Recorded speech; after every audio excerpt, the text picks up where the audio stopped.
And welcome into the Thursday edition. Robby and Rexrode, 102.5 The Game. Robby Stanley, Joe Rexrode, and Safar here with you on this Thursday morning, presented by Green Ventures Landscaping. Get thicker grass, better color, fewer bare spots with turf application. Visit greenventureslandscaping.com. Live from our Busy Bee Plumbing, Heating, and Air Conditioning Game Nashville studios. Home of the $99 yearly Beehive membership, where the buzz is always about great service. Joe Rexrode, good morning. How are you? I'm fine. I'm okay. I'm pretty well rested. How are you? It's been a week. It's going to continue to be a week. Yes, it will. Got a large event going on at the other job that was physically taxing yesterday. You're showing a lot of toughness. A lot of toughness. I want you to know. A lot of grit. You know, we see it. I appreciate it. We see you. Thank you. Yeah. Appreciate that. It's good. But the Open's on right now. We got live sports this morning. I'm cool with it. Yeah. Scheffler's off to a good start. It's a good day. You know? Scheffler's tied for the lead right now. This week is like the, historically speaking, the worst sporting week of the year. Yet, Major League Baseball All-Star game. Then typically there's nothing for a couple of days. But at least this year we got World Cup. We got the Open coming on. It's a good time. I mean, sports win this year, there is no worse week. It's the worst week I've ever seen. And I'm not even really counting this because I couldn't care less about these goofballs in their polyester pants. Tally ho! So, by the way, so you and Gentry are both Scheffler fans. Who's not? Well, that was going to be my question. So, is he as popular and unified for golf fans, an American golfer, as we've had since Tiger? That we've had since Tiger, yes. He's not Tiger, but yes. Yeah. He'll never be Tiger. Right. Tiger was a phenomenon. Right. But yeah, so I mean, this is a pretty, because it seems like there's been eras where there's been maybe a few guys here and there, but it seems like it's kind of like him and everybody else right now. I would agree. Yeah. In terms of fandom. Yeah. It gets, I think, by far the biggest crowds, biggest fan sports. So, yeah, I think so. Yeah. All right. I guess I could be a Scheffler fan too. If I cared about golf, maybe I would. There you go. I think you should. I like Chichi Rodriguez. There you go. Tom Watson. Yeah, that's good. Fred Couples. I can name old golfers. I can do that. Lee Trevino. Great swing that Fred Couples has. Ian, how we doing? What's going on? Good morning. Doing just fine, thanks. Yep, got the golf on here. I don't know who my favorite golfer of all time is. That's a good question. It's not Tiger. Tiger's too obvious. Yeah. Too popular. Too mainstream. Mm-hmm. I don't know. No one stands out right now. I'll have to think about that. John Maybe Daly. because it's golf. That's true. Like, that's got to be John Daly, right? The dude is out ripping darts, eating his peanut M&Ms all day. Legend, who was the other guy who was it Angel? Who smoked smoking the cigarette on the course? Who is it? Oh, I cannot remember his name. I can't remember his last name. I mean, back in the day, everybody was, but yeah. Well, this guy in particular, I remember he was a little bit older at the time, and this wasn't too long ago. Is it Cabrera? Yeah, that sounds right. That sounds about right. But he was going for a win there, and he was walking the course smoking too. I was like, oh, I think I like this guy, but I can't. That's about it. Yeah, John Daly. That's it. I just found the photo of it. Yeah. Okay. That's it. Yeah. Like John Daly was like the real life Happy Gilmore, basically. Pretty much, yeah. Like as close as it got. I just like to see Bryson DeChambeau completely poop himself. Yeah, he sucks, right? That pretty much is what I enjoy. He's about not had a good right year. Now. So you're more of a hate watcher. Yeah, kind of. Yeah. Not had a good year. Although he just knocked, he's one shot off the lead right now. Long way to go. Long way to go. Oh, was that him that just missed that putt? It was. Okay, good. Does this mean we don't have Charmed on any of our TVs? Well, I mean, you got TV right here. Full disclosure. Charmed is only on Monday, Tuesday, and Wednesday. Oh, now. yeah. They took a day away. So Thursday and Fridays were, SOL. Yeah, you said that before, too, and I forgot. I'm sorry. That's okay. I got your Charmed TV guide here if you need it. That's right. Matthew from Jolton says, John Daly all day, and it's not close. There you go.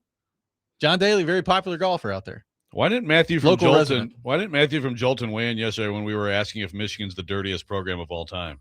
I did not hear. I thought we'd hear from Matthew from Jolton on that topic. I don't know. It's still open for you to weigh in, Matthew. Yeah. Dylan Payne Stewart's a good call. Someone with Payne Stewart he always have like the NFL team colors on Sunday. That was kind of cool. The socks. Yeah. Or the hat. Dressed old school. Right. Yeah.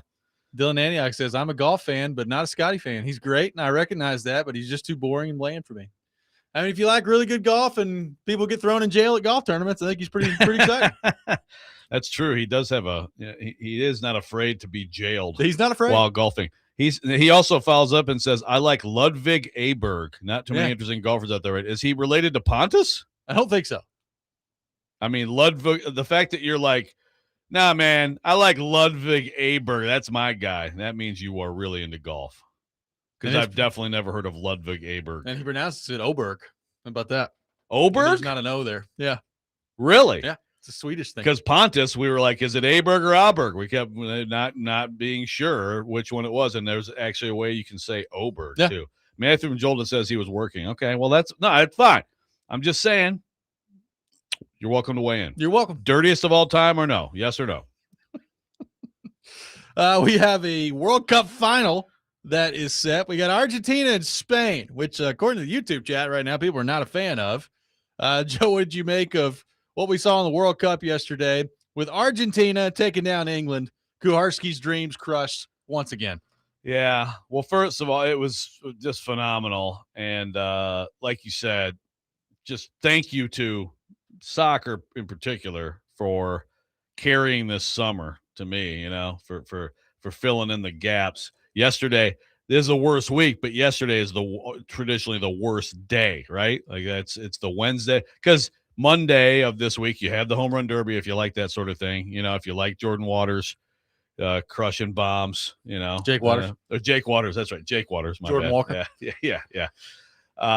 But Wednesday, Tuesday All-Star game. Wednesday is the one day of the year where there's nothing, but instead we had that semifinal, which was just phenomenal. And I tell you, obviously there's a lot of one side of this is just the misery of England. So a lot of people are reveling in that. I will tell you, I was rooting for them. I just thought it would be a cool story for England. I mean, 1966, the last time they won it. And I just, Argentina just won it. It's like, yeah, that'd be cool to see England, Spain, an old school clash of navies that used to battle in the 1400s, that's probably a bad, but you get my point.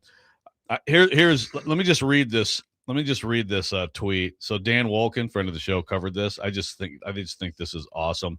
He tweeted his column. This is very simple. England lost the World Cup semifinals because Thomas Tuchel choked. Column for Yahoo Sports. So there's some American sports writing for you, England. Have some of that. Take some. But man, there is a lot of talk of that, and it feels like the entire Great Britain. Well, a lot of Great Britain is good. England lost, but England is just absolutely beside itself by the strategy of Thomas Tuchel. Now, did you see this guy after the last game? Did you see this interview? Oh, yeah. With the other guy, where he's like, "No, we were terrible, awful," and the guy's like, "Oh, I'm sorry, no, this is not terrible. We're playing much better." And now, yesterday, you did that well. Thank you. Good. Yesterday, he's like, "No, it was awesome. No complaints." Well, people have complaints about you, man. I mean, they turtled. They again. I'm not going to pretend to be a soccer expert, but they just played defense for 30 minutes, and I just feel like what are you begging for against these guys if that's what you do? It's a good strategy. That's what you want to do. And the thing is, they did take it all the way to almost the end there, right? And it was it almost worked out, but obviously it's one of those things that's easy to Monday morning quarterback. But I feel like a lot of people in the moment were also like, "Don't do this. Don't park the bus," as they like to say in soccer. He parked the bus. Oh, I, for one, am thrilled they lost. Way to go. Good stuff, guys. Well, that's good. I like it. I mean, they're a rival of the United States. I don't care what anybody says. They're a rival of the United States. They lost, and I'm happy with it. Predemption on the YouTube chat says, it reminds me of the good old days when the Preds were trying to nurse a 1-0 lead to the conclusion and have it blow up in their face. It's like, all right, guys, we're up. Let's hang back right here. Let's play a lot of defense. Yep. Yeah. And typically, I mean, I'm sure there are cases where that does work out, but typically it always bothers me as a strategy, no matter what the sport is. Yeah. Well, that's the thing, though. I do, because, it is different in hockey, right? I mean, it's a lot different. I mean, in soccer, you can sustain possession if you want as you hang around midfield and you can take a lot of, like, hockey, just it's so much more condensed and fast. It's hard to compare the two, I think. They both have goals. They do, and they both have goal minders. But it just again, for me, I've got to raise my hand, and like I just don't know the game obviously all that well, but it just seemed like it was just inevitable. And Messi, I mean, the guy is it's insane. I mean, those passes, the first one was second one in particular. Second one was insane. On his right foot, right, the cross, like perfectly placed right to the guy in between both the English defenders, right to him, far post, perfect header. Like any of us could have finished that play. Yeah, probably. Yeah. Well, I don't think I could have, but I get your point. But Rexrode's an elite athlete. Just how pinpoint he is with all of his passes, it's pretty cool to watch. Yeah, like there were different shots of that particular of like that, how precise that had to be. And I mean, it's just like you had to fit it in to it was so close to two defenders and he got between them. And it's like, yeah, how does that happen in that moment? Like anyone else, you're like, absurd. Like, oh, maybe, with Messi, I don't doubt that he was meaning to put the ball right there perfectly every time and he can hit a spot. Yeah. I mean, they all had this third place match for France and England on Saturday in the English Channel. Just move locations. No, get you guys right in the middle. How about here's your reward? Go to Miami on July 18th. Let's look at the forecast and enjoy a little third place soccer. 90 degrees, humidity. Should be fun there for you. How the Final Four used to have a third place game.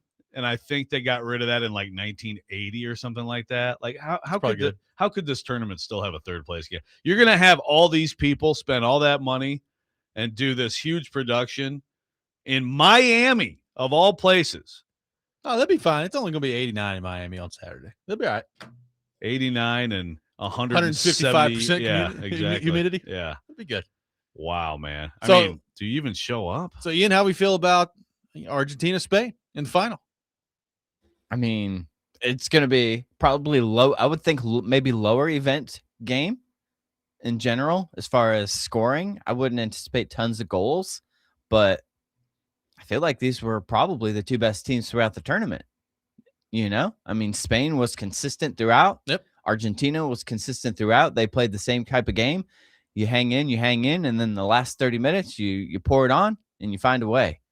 And Spain has been the most solid team maybe throughout the entire tournament.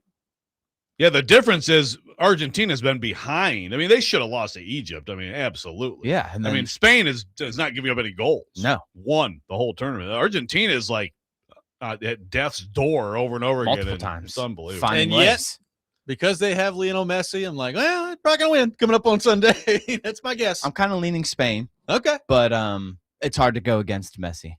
It's hard to go against Messi. Guy's unbelievable. 615-737-1025, our phone number. 615-737-1025. We will expand on the Messi point coming up next, including a hot take from Dan Orlovsky. We'll get into that. Robby and Rexrode, 1025 The Game.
Welcome back in, Robby and Rexrode, 102.5 The Game.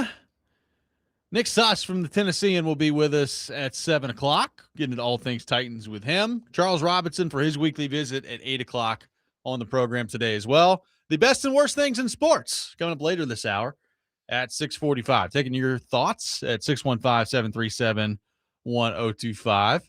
We talked about Messi. It really, it's, I think we had the stat earlier this week where, apparently when people track Messi in a match, he spends 65% of his time just walking around out there, and then he just strikes out of nowhere. And whether it's a big goal, whether it's just an unbelievable pass to set up his teammates, it just feels like he always comes through. And I know that's not the case. I know it's not like every time he comes through, but some athletes just feel that way, where it's Brady in a 2-minute drill, or, you listen to the old heads, Jordan, every time he took a shot in a clutch situation in the game. And both of them failed many times. They did. In those moments. They did. Yes. Messi doesn't, though. But I'm assuming Messi has too, right? I assume they've lost. Have they lost ever? Yeah. Has he ever lost? I think he has. Yeah. Yeah. No, it's unbelievable to watch, though. Especially, here's the other part. I mean, he's 39 years old, and it's amazing to watch what he's doing. Yeah, like Katie yesterday is like, so this is it for him, right? And I'm like, I mean, I guess you could assume that, but if he's this good at 39, what's at 43? He's not Ronaldo's still playing, and he's obviously diminished, but right? When Messi at 43, we expect to see him in this thing. I mean, would not be surprised. Yeah, and pretty good. I mean, so that's, and again, that then you probably. You'd have even more Brady comparisons, because obviously Brady had that incredible year or really a couple really good years with the Bucks in his 40s. But yeah, their run, I think, is somewhat like the Knicks. I mean, it kind of brings it to mind, and maybe that's just because it's so fresh in our memory. It was only a month ago that finished. And so, they get the Jalen Brunson factor, the little diminutive star, but except I'd say Messi is more, one of the greats doing it, Like Brunson at this point, it's not going to, he's probably, he's not he's not an all-time great track. No. Whereas Messi is doing these unbelievable things at his age as arguably the best soccer player ever. Yeah. I mean, for sure. And frankly, the more he plays, and I've heard soccer people talk about this for a few years now, but I think you're just adding to it. It's there are a lot of people think he's just unquestionably the greatest player of all time, and it's not even particularly close. I'm not, well-trained and well-versed enough in the history of everything soccer to know that for sure. I can tell you this, he's the greatest player I've seen. I mean, I was thinking about this the other day. I was talking about it with a buddy of mine. I have seen in person in my life LeBron James, Brady, and Messi all play. And just thinking about that, that's pretty good. And by the way, all have been in this state, which is even more amazing that you think about it that way. Yeah. But it's those three guys in their sports. Brady, it's different because we use athlete, right? Brady is the most accomplished football player of all time. And frankly, I think it's going to be really difficult for anyone ever again to beat his accomplishments, right? He's a 7-time Super Bowl champion. That's a really difficult thing to beat. Yep. I don't think anybody would say Tom Brady is the greatest athlete we've ever seen walk in and out of the NFL. Those things are always kind of different discussions there when it comes to athlete and that. LeBron, I would say, is, depending on your viewpoint, the first or second greatest basketball player of all time. He's also maybe the most freakish athlete I've ever seen in the history of my life. It's they're two different things, at least kind of how I view it, but it's amazing to watch these guys play. That's an interesting point. I still think that, I think I would look at it if someone says the best athlete of all time, I'm not taking that as the biggest freaks of all time. Because if you were doing that, LeBron, at 6'9", 270 and doing it, he'd probably be in the discussion. But Dion. You'd be talking about guys like that. To me, if you say the best athlete of all time, then Tom Brady should be in the discussion, right? Yeah, not because of his athleticism, but he is an athlete Yeah. who. So how do you assess the best? Sure. Now, again, I've said this before. I'll say it again. To me, the best athlete of all time is Simone Biles. Both, and it's a combination of the freakishness, but also it's the accomplishment. So it's both of those things. You know, there are people who you could talk about Michael Phelps if you want. You can talk about sprinters. Maybe someday we'll be talking about Gout. I hope so. I mean, right now, we talk about Usain Bolt and different sprinters. So how do you, to me, all these people we're talking about, they are unbelievable, like just straight up athletes, which is different than Brady. But can you compare them all in one bucket? Right. No, I mean, you're right. They're all athletes. So like Brady is, if you factor it in that way, like he's definitely one of the best athletes of all time. Loppy on the YouTube chat's talking about Crosby and McDavid. Like, yeah, I mean, I mean, Wayne Gretzky is one of the greatest athletes of all time. It's Wayne Gretzky as an athlete, people will tell you as he was coming up, is like, this guy? Yeah, exactly. So it's amazing. And look, I mean, as great as Messi is, like if you walked across Messi in the supermarket, you'd be like, this guy is the greatest soccer player of all time. Look at him. Hey, can you want me to reach up there and get that cereal for you? Yeah, exactly. Right. So it is amazing how like, and some of it's dependent on your sport, but it's just, you got a very different people that somehow rise to the top of these very physically demanding sports and do it in a ton of different ways, different styles. Yeah, and as we talk about this, I mean, you go to, is Babe Ruth not one of the greatest athletes of all time? I mean, the dude, was out there ripping darts and eating sides of beef, and crushing, whatever they drank back then, and hitting home runs. And crushing dingers too. That's right. Out there. Yeah. So you got Dan Orlovsky. It's so funny how he just randomly has these takes. He says, if he wasn't already there, Messi firmly planting himself into the greatest athlete of all time conversation with this World Cup run. So that's to him. Then he's looking at it like we're not comparing freakish physical traits. Yeah. We're comparing just accomplishments. Yeah. And so that's a huge debate. I'll still go with Simone Biles and feel great about it. She's certainly got a case. I don't know if that'd be the way that I would go, but she certainly got a case. Yeah. And I'm biased in terms of just again, I've said it before, but gymnastics, I can go out there and kick a soccer ball. I can go out there and hit a baseball. We can go out there and play catch with a football. We can try all these things. We go out there and try like a fraction of what she does. We'll kill ourselves. We'll die. I mean, probably. I mean, you could say the same thing about skating and hockey. You could say the same thing about like swimming that Phelps does. I mean, we can all technically do those things. It's just there's a big difference between doing those things and doing those things at a super high level. But I mean, if you tried to do like the actual event, like for example, the pole vault, sure. or not the pole vault, the balance beam, the vault. Yeah, the balance beam. I mean, like, I think there's actually a pretty decent chance of death. Maybe. I can the swim. chance is not zero. I'll do the butterfly. I can get down the other end.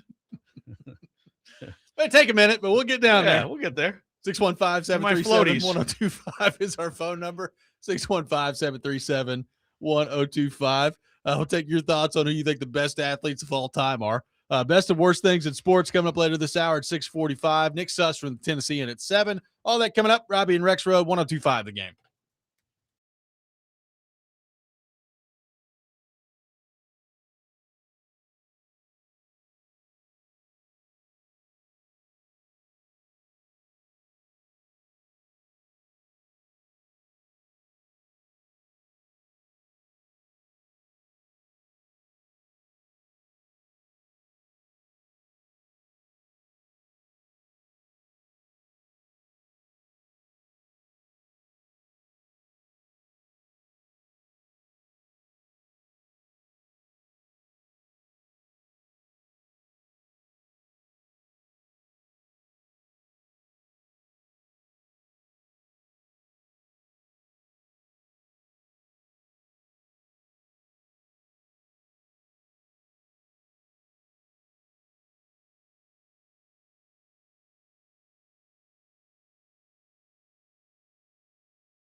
Welcome back in, Robby and Rexrode, 1025 The Game. Taking your thoughts at 615-737-1025. People talking about the greatest athletes of all time. Dave in Big Rock says, if that's criteria about accomplishment, then Joey Chestnut remains untouched. He's very good at what he does. Yeah. I don't know that I would call it a sport. But he's very good at what he does. Yeah. It's incredible. And certainly that is one of those things that if we're doing you try what I do and you die criteria, then yeah, that would be another one of those. Joey Chestnut. Simone Biles and Joey Chestnut. Try what they do, you die. Yeah, pretty much. But maybe someday you could be like me and get gout. But I feel like he's got to be in danger of that, right? A little bit of gout. You're putting down 75 hot dogs at a time. You got to be in a little bit of danger of gout, right? Yeah, maybe is it possible for them to see if they could do like turkey dogs one year, maybe? Yeah. I mean, he does. I mean, he participates in more competitive eating competitions other than just hot dogs, right? I think so. Do they ever do pie eating contests? I don't know. I think they do pretty much any food you can think of. Okay. I remember There's like a whole circuit. what was oh gosh, now I'm gonna forget. Remember when we did the pancake eating contest? Oh yeah. Big Joe was there. I think Jill Jelnick won. That was a great lesson. If you're ever gonna be in a contest like that, my mouth got so dry I could barely eat like one pancake. You drench them. Right? Yeah, you just got to soak them. You got to so yeah. I was We like, learned that after. In water? well, no, you take the syrup. And you They gave us syrup. Are you going hot dog Yeah, style? hot dog You and dump just dip them it? like the buns? Well, I think it's the same idea, right? Whatever bread you have. Well, that's extra calories. You got to be careful about. We the did syrup. that. I mean, That fills you up. The but water. I would have crushed you know. 4 pancakes. I could have beat Jelnick. I mean, I I could have think- beat her. that's the most disappointed I think Terry Crisp has ever been in my life is after that pancake eating contest. He's like, "What was that? You put down like 1.5." I was like, sorry. It was like eating sand. Yeah. It was. It was serious. I was like, dude, I may as well be eating my way to the ocean on a beach right now. All right. Do you want to know the Terrible. stats here? The stats on Joey Chestnut. I've just pulled this up on AI. Okay. Oh boy. Obviously, the 76 hot dogs in 10 minutes. It's ridiculous. He put down apparently 182 chicken wings in 30 minutes. 182.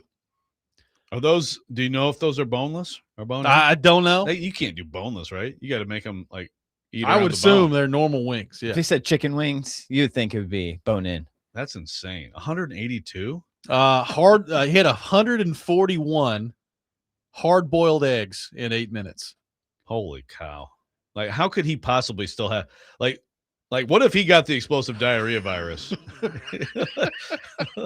Is he Be a lengthy impervious? one, Is he yeah. impervious to it? I mean, his Gotta be. stomach must be like made of like steel. I mean, there's several more he's done here, but I'll close out with one more. Tacos. He put 126 tortillas of tacos down in 8 minutes. I don't know how that's What? possible. Yeah, like I don't know how you even could even like have the time to do that, right? You know what I mean? Like and also is he dipping those? He must be, right? I would Dipping those assume in so. water? Or yeah, I mean, it's crazy. Kind of toppings you putting on those tacos?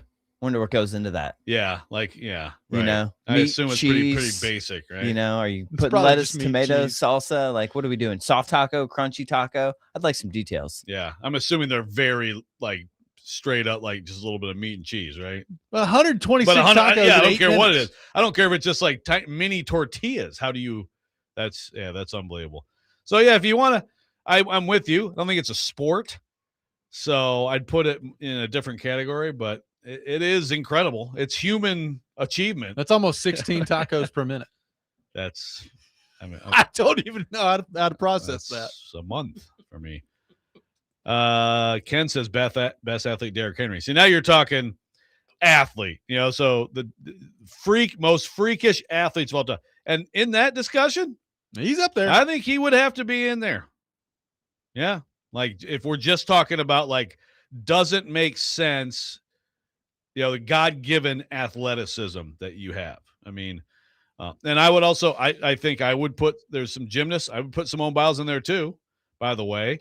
Someone like maybe like a Barry Sanders in there. I think you'd have to put in certainly like a Bo Jackson. Oh, yeah. Right. you talk greatest athlete, Jim Thorpe, right? Who no one saw, but are there boxers who would go in there too? Potentially. But that's not what we're talking about. Because if we're talking about Messi, yes, he's quick and shifty and all that, but yeah, he's not overwhelming anybody. And again, I'll go to the other guy on the other side yesterday, Harry Kane, who is a great player, but like the guy is not a great athlete. Like right? Like he's flat out not a great athlete. There's some clips going around of his golf swing. Oh, Harry Kane's? Yeah. How is it? Not great. I mean, Is it Barkley-esque? It's not Barkley. Okay. It's not that bad. I mean, he's not a professional golfer. So, I mean, who am I to talk about golf swing? But he's got a little bit of an extra get up in there, a little extra hitch kind of. Okay. It's not like Barkley or anything. Not quite fluid. There's a couple people making some jokes like, this guy's swinging the golf club. Look at this guy. And he plays soccer.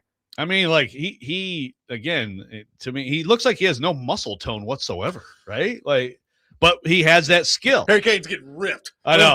Let's rip the entire English soccer team today.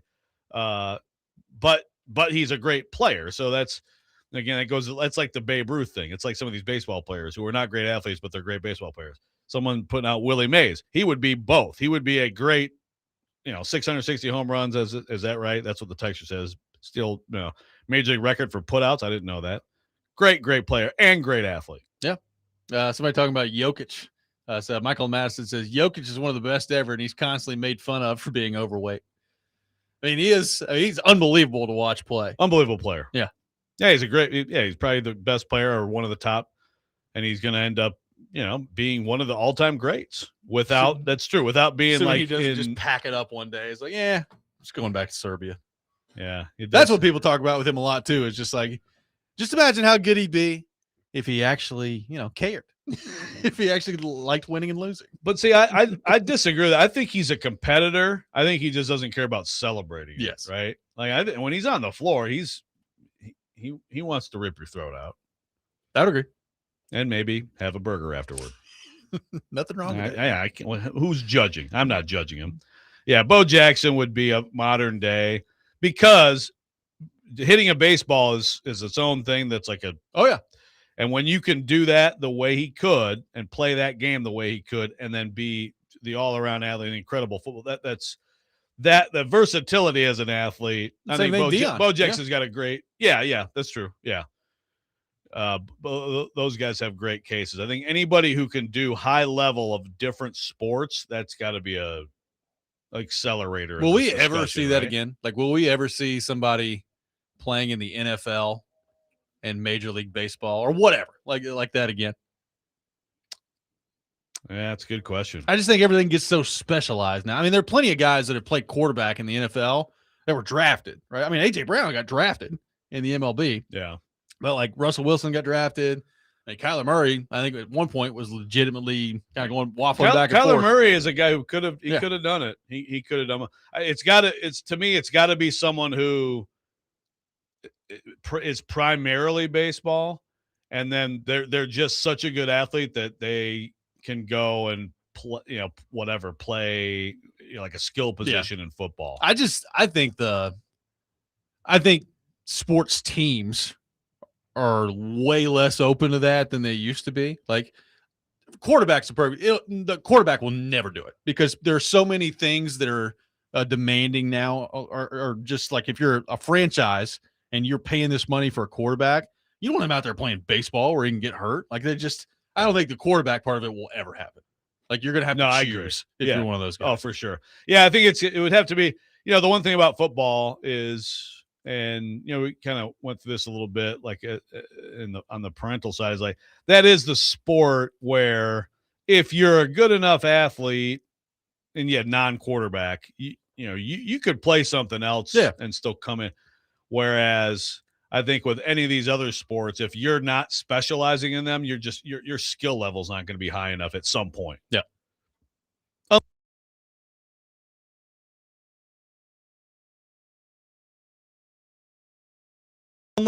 I think it's a lot less likely now than it used to be. That's for sure. Yeah.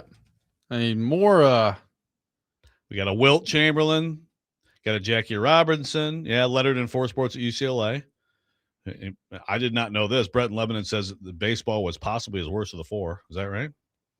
I mean, I don't Pretty know. good freaking baseball player. Yeah. Let's see here. I'm talking about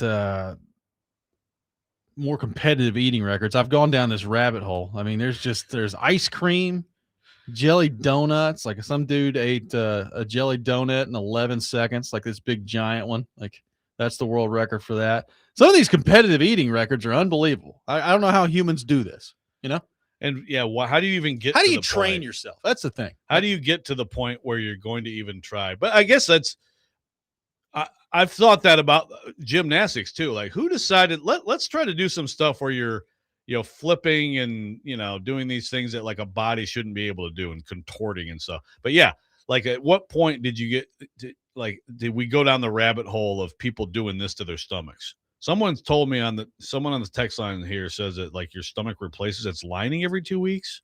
Is this true? We're getting too deep into science now. I don't know. We're really, this has been a real medical week on the program. It has. I mean, it's a great question from somebody on my personal text line that just says, can you imagine how red Joe's foot would be after eating 65 hot dogs or 185 boneless chicken wings? It would be PT Cruiser level red. Well, the chicken wings would be fine. Chicken wings would be fine. Yeah. The hot dog, you'd be in serious trouble. If I ate that many hot dogs, it would just be a big red basketball. Maybe both of them would. You ever had that? Just bounce around? No, I've only had the same spot every time. That's it's good. Outside of my left foot. Hey, but I feel like it's been a while. It's been a while. Like people keep bringing it up, and I just don't know if it's worth it anymore. I had pre-gout, a few weeks ago, but it faded. So yeah, I mean, you can tell the pre-gout coming on. Well, I was worried. I was like, oh no. But it's like pre-crime from that movie Minority Report. Like there was a little bit of pain, and I was like, what is this? But it could have been something else too. So the last full-blown attack was more than a year ago, right before we went to that Dave Matthews concert, and I limped around all night because that's how. Oh, that's right. You were in here with the flip-flops with the foot up. Yes. I looked to my right, and there was a foot. I was like, hey, look. There's a big gout-ridden foot. Well, I feel like if it's been more than a year, people don't really have the right to make fun of you about it anymore. I mean, I've been on an every 3-year thing since my first one in 2019. So I guess in 2028, get ready. Yeah, watch out. The summer of gout. 615. Is it the Olympics too? Yeah. Oh God, that could time up beautifully with gout. Yeah, that's right. Could be unbelievable. 615-737-1025, our phone number. The best and worst things in sports coming up next. Robby and Rexrode, 1025 The Game.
The best and worst of the sports week. Now on Robby and Rexrode. On ESPN. 102.5 The Game and the Game Nashville app.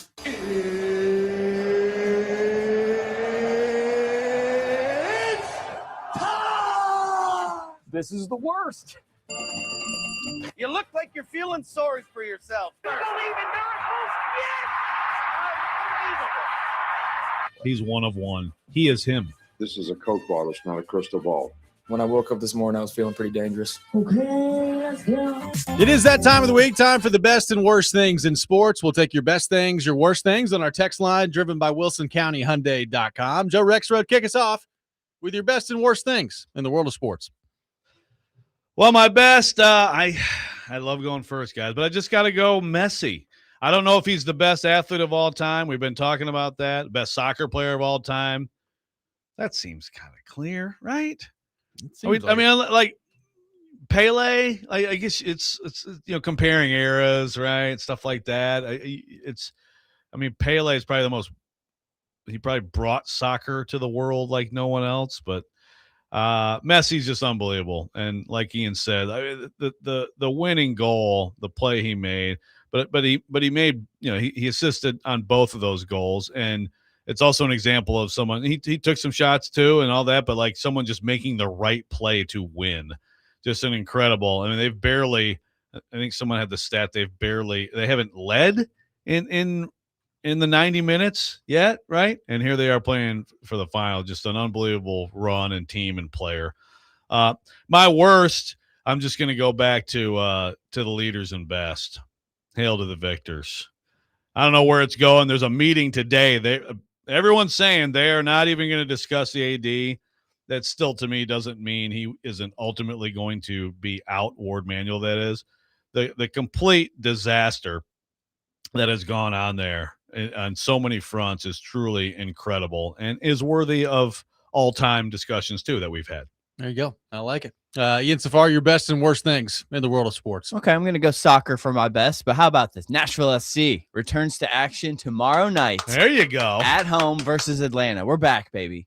The break, the whole thing. Hopefully we get some momentum. Well-timed. Yeah. Get right in there. Hopefully carry over some momentum, get some extra viewers. Do a little drafting on this. Get a couple extra people at the park. Geodis should be, I would assume it'll be a good crowd. Friday night, return home action versus Atlanta.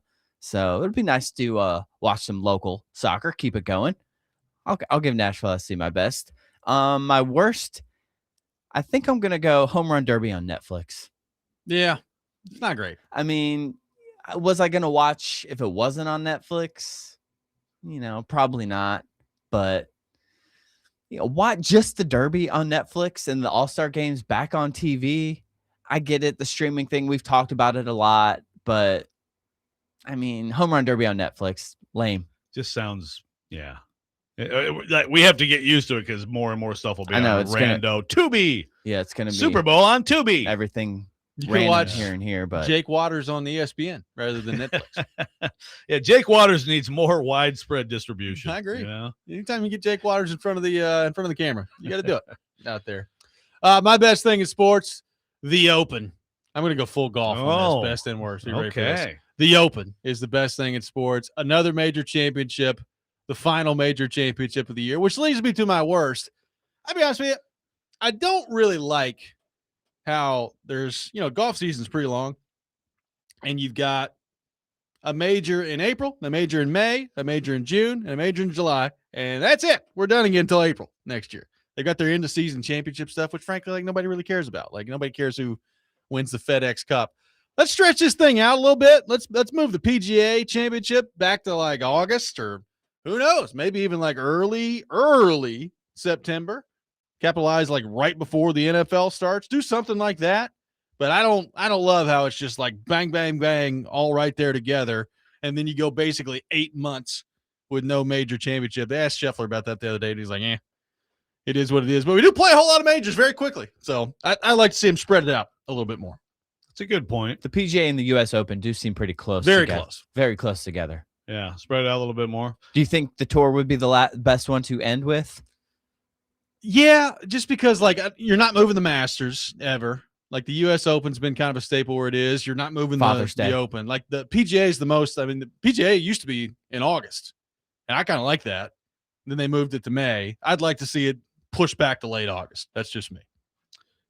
I like that I'd idea. be down with that. Yeah. And then also, if you want to talk about seasons and so many of these leagues are considering different things or whatever, talking about it at least, the soccer, MLS, go back to MLS. Yeah. Some movement there to basically avoid football. Well, I mean, I still think would be good. I don't think it's ever really a great idea to have your postseason, your most important time of year, going on right in the heart of football season in this country. No. I just don't think it makes a whole lot of sense because you're just asking to lose casual members of your audience when you do that. Whereas, and I know this year would be harder, right? Because we just had this month of incredible. Exactly. But in a non-World Cup year, if you're winding down in August, I think you're maximizing the eyeballs. Yeah, and I don't know if it's ever going to happen that way. Like, I mean, we've talked about this. The MLS season in particular, I think it's insane. Like, it's basically mid-February, and if you go far enough, it's mid-November / early December when you're done. So yeah, there's really. I understand that the games are spread out. It's not like they're playing every 5 days or anything like that, but there's really not an American sport quite like it when it comes to just how long it is from a calendar. Yeah, Seems like NASCAR maybe. Yeah, seems like a rethink might be good, but also, like Ian said, hopefully this there's some momentum in general right now for sure. After what I saw Chase tweeted yesterday. I've been watching the soccer. Yeah. A lot of people, I think, have watched more than they ever had before. 615-737-1025 is our phone number, 615-737-1025. Nick Suss from the Tennessean will join us coming up next. We'll get into all things Tennessee Titans and Cam Ward's appearance on quarterback with Nick coming up next as well. Robby and Rexrode, 1025 The Game.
Hour number 2, Robby and Rexrode, 102.5 The Game. Robby Stanley, Joe Rexrode, Ian Safar here with you on this Thursday morning in Nashville, Tennessee. Talking some Titans, and to help us do that, we head to our phone line driven by WilsonCountyHyundai.com and welcome in our friend Nick Suss to the program from the Tennessean. Nick, good morning. How are you?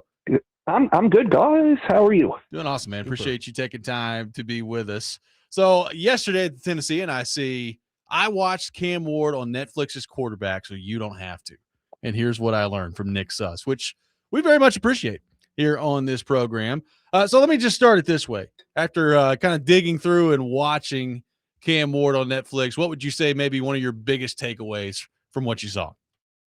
Man, the NFL really likes the NFL. Like, I don't want to start off the 7 a.m. hour on a cynical note, but I didn't watch the first 2 seasons of Quarterback, and I did not watch the first season of Receiver, and I have not watched the F1 documentary or the golf documentary. When I'm not working, I tend to not be watching things that make sports look cool and better. So this was kind of a new toe dip for me, and yeah, this was certainly a way to make the NFL look like a cool thing that more people should watch. So if you're still on the fence about this whole football thing, after 106 years or however long the NFL's existed, go check it out. It'll really sell you the league. That's good to know. So you like the NFL better now? I don't know, man. Like, look, if we can talk about Cam. I've been trying to tread lightly on spoilers because I don't know if people know that they go 3-14 at the end. But I don't know how fast people have watched through it. I don't know how much people have watched. I will say this. It felt to me in the middle episodes, probably 3 through 5, 3 through 6, that the documentary team didn't quite know what to do with Cam. And he kind of receded into the background a little bit as a less than main character from my perspective. Partially because there was a lot of monotony to Cam's story. It was a lot of the Titans losing and him not putting up stellar numbers, but maybe there was one highlight they wanted to show. And one of the... You don't have to be a detective to understand that the talking heads for the documentary, the parts where the players are talking to camera about what happened, you don't have to be a detective to determine that those were filmed in March and April, because all of the Titans in them are wearing new Titans logos. So the way that is structured makes it a little bit more difficult for the stuff to feel like you're in the moment and you're sincerely getting this is what I'm thinking right now type documentary insight. You can tell that this is reflection and this is a little bit staged, and maybe that doesn't matter to some people. Maybe that matters more to somebody like me who is in that building every day. Maybe it matters more to you guys who are talking about this team every day. But there was something that felt a little bit detached. I think that for whatever it's worth, Cam was more forthcoming about things in the documentary format than I felt he was day-to-day in press conferences. I think he gave a little bit more detail. I think that if you're looking for a rounder story of what happened last season, this is an interesting way to look at it. But I also think that you have to ask yourself, why is this the play, or why is this the moment that Netflix decided to show, or that NFL Films decided to show? Because this is a league-produced documentary, and they're not going to do stuff that's going to, A, reflect particularly poorly back on the subject matter, the quarterbacks themselves, and then B, reflect particularly poorly back on the teams and the coaches and the organizations and all that stuff. So even when there are things that seem controversial, or even when there are things that seem like they might create drama, you really got to ask yourself, okay, well, why did the NFL want you to see this? And that's the warning I will give anybody.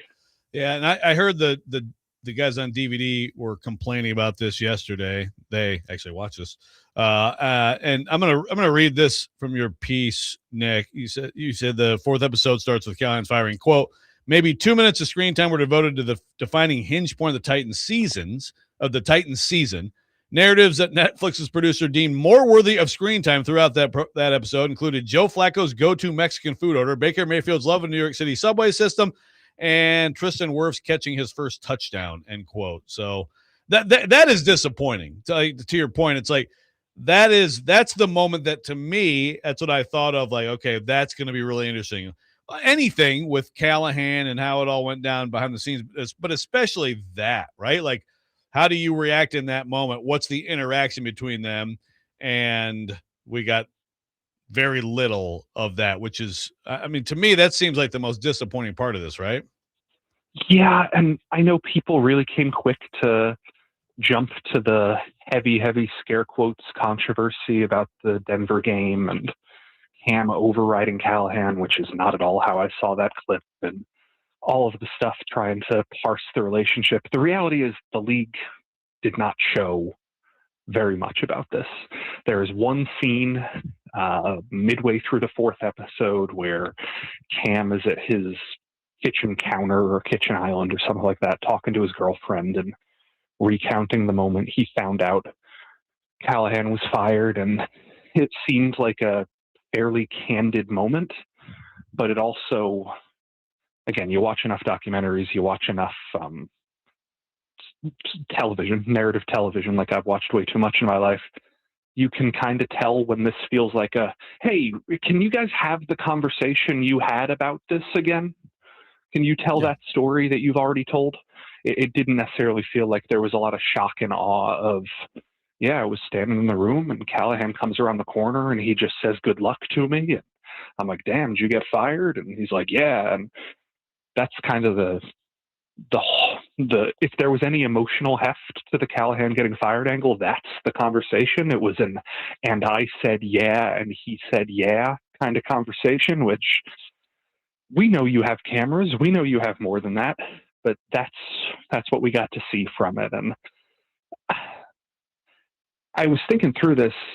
I'm pretty sure the only head coaches who were directly quoted in talking heads this season, we might have gotten one from Todd Bowles, we got a few from Zach Taylor, and we got one from Sean McVay, who did not have a quarterback in this season.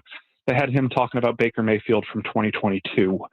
So it's not like Mike McCoy was interviewed for it. It's not like Callahan was interviewed for it. And if they were, the footage wasn't used.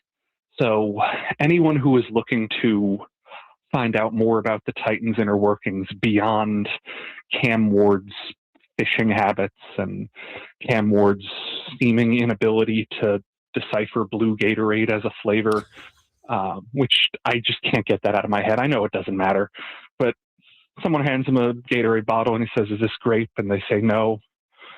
And he says, "Is this strawberry or whatever?" And they say no. And then Cam squeezes the bottle and he says, "Damn, blue."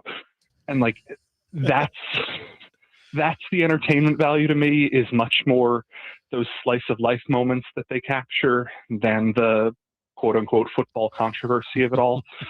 But it's still, what's today? July 16th.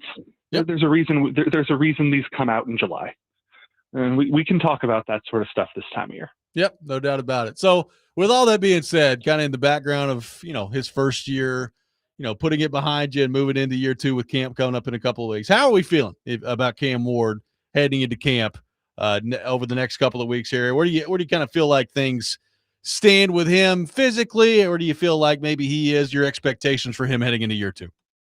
Yeah, it's tough because the expectation has to be better. The expectation has to be more.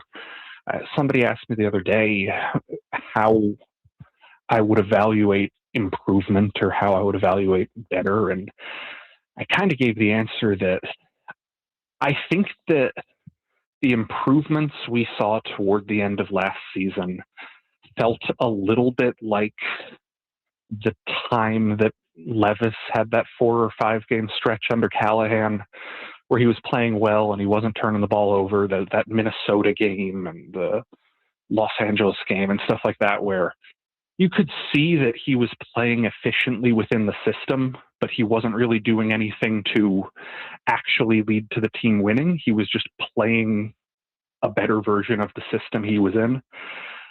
I don't want to say Cam was exactly doing that, and I don't want to say that his improvements were a mirage.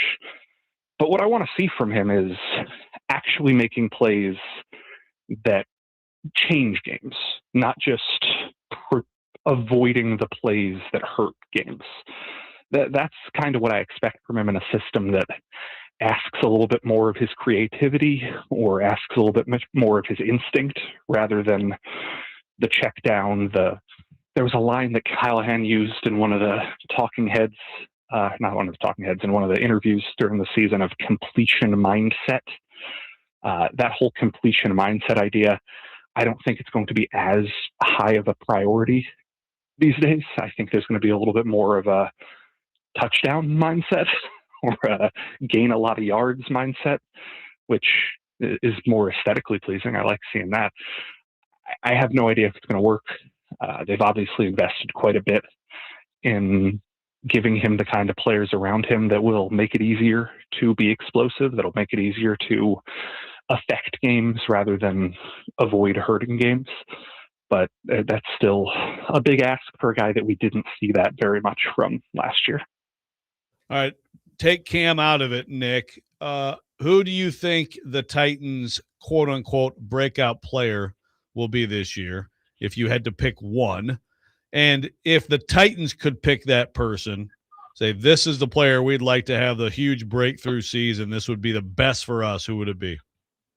I mean, I think the Titans would gladly pick Carnell Tate. I don't think that I don't have to stretch very far to explain why the Titans want their top 5 receiver to be very good. If I had to pick who is going to be the guy we're talking about as a, wow, he played better than I kind of thought he would player, I'm maybe this is me being silly and jumpy on July 16th, but the more I've thought about it, the more I've kind of talked myself into Keldrick Falk, which I didn't think I'd be doing. But he seemed to, I don't want to say mature, that's probably too strong of a word, but the way that I saw him kind of figure out what he was supposed to be doing pretty quickly, the way I saw him transform his understanding of who he was just in the short period of OTAs, I do think there's a chance that he's going to be surprisingly productive, at the very least in the role he's being asked to play pretty early. I do think there's a chance that he can be somebody that's more than just the, oh, well, he's not getting sacks, who cares about him type of guy, because I think that there's a lot that makes sense about him. Well, both those things would be very good news for the Titans if it plays out that way. Nick, great stuff as always, man. Appreciate you taking time to be with us this morning, and we will talk to you soon. Camp only a couple weeks away. Yeah, appreciate you. Absolutely. Nick Suss from the Tennessean, our guest here on the program. We'll react to what Nick had to say. Take your thoughts on the Titans at 615-737-1025. Robby and Rexrode, 1025 The Game.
Welcome back in, Robby and Rexrode, 102.5 The Game. Football offseason coverage on 102.5 The Game, presented by Tennessee Brew Works and Parman Tractor and Equipment. Appreciate Nick Sush from the Tennessean for being with us in the last segment.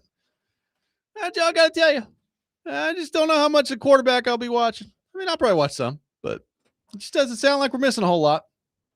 It's just disappointing because we talked about this during the break. The first quarterback was good, I thought. Yeah. Who was that? Was that Mahomes, Cousins, and Marcus? Is that who that was? Yes. Yeah. Yeah.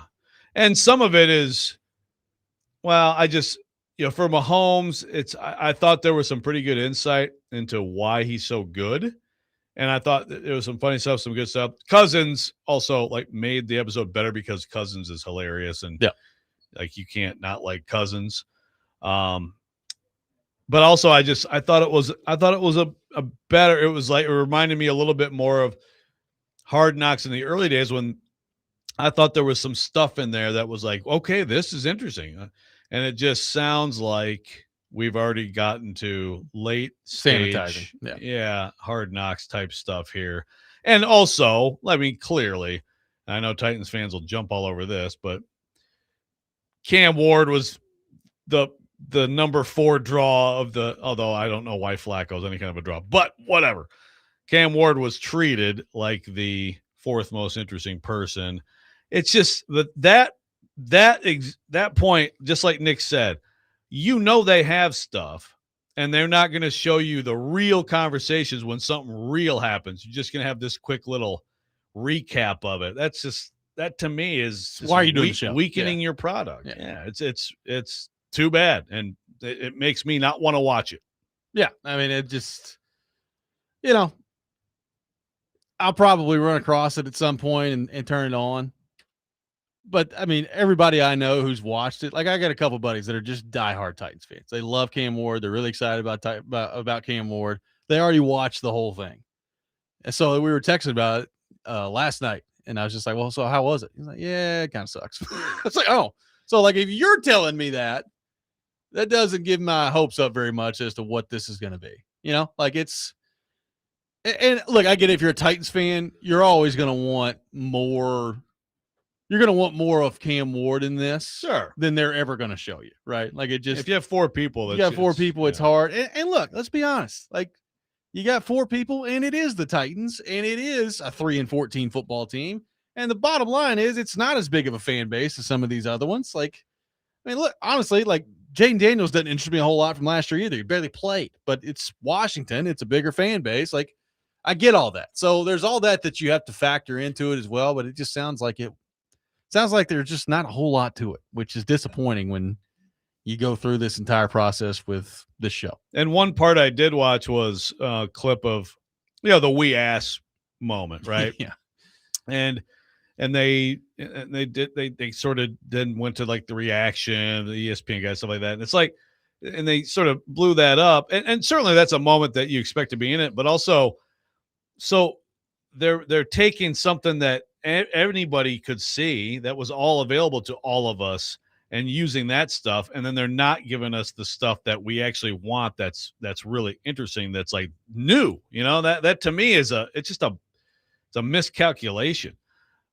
Keith says he would argue the Titans fans aren't the target. They're trying to get the casuals. Yeah. And grow the sport like F1.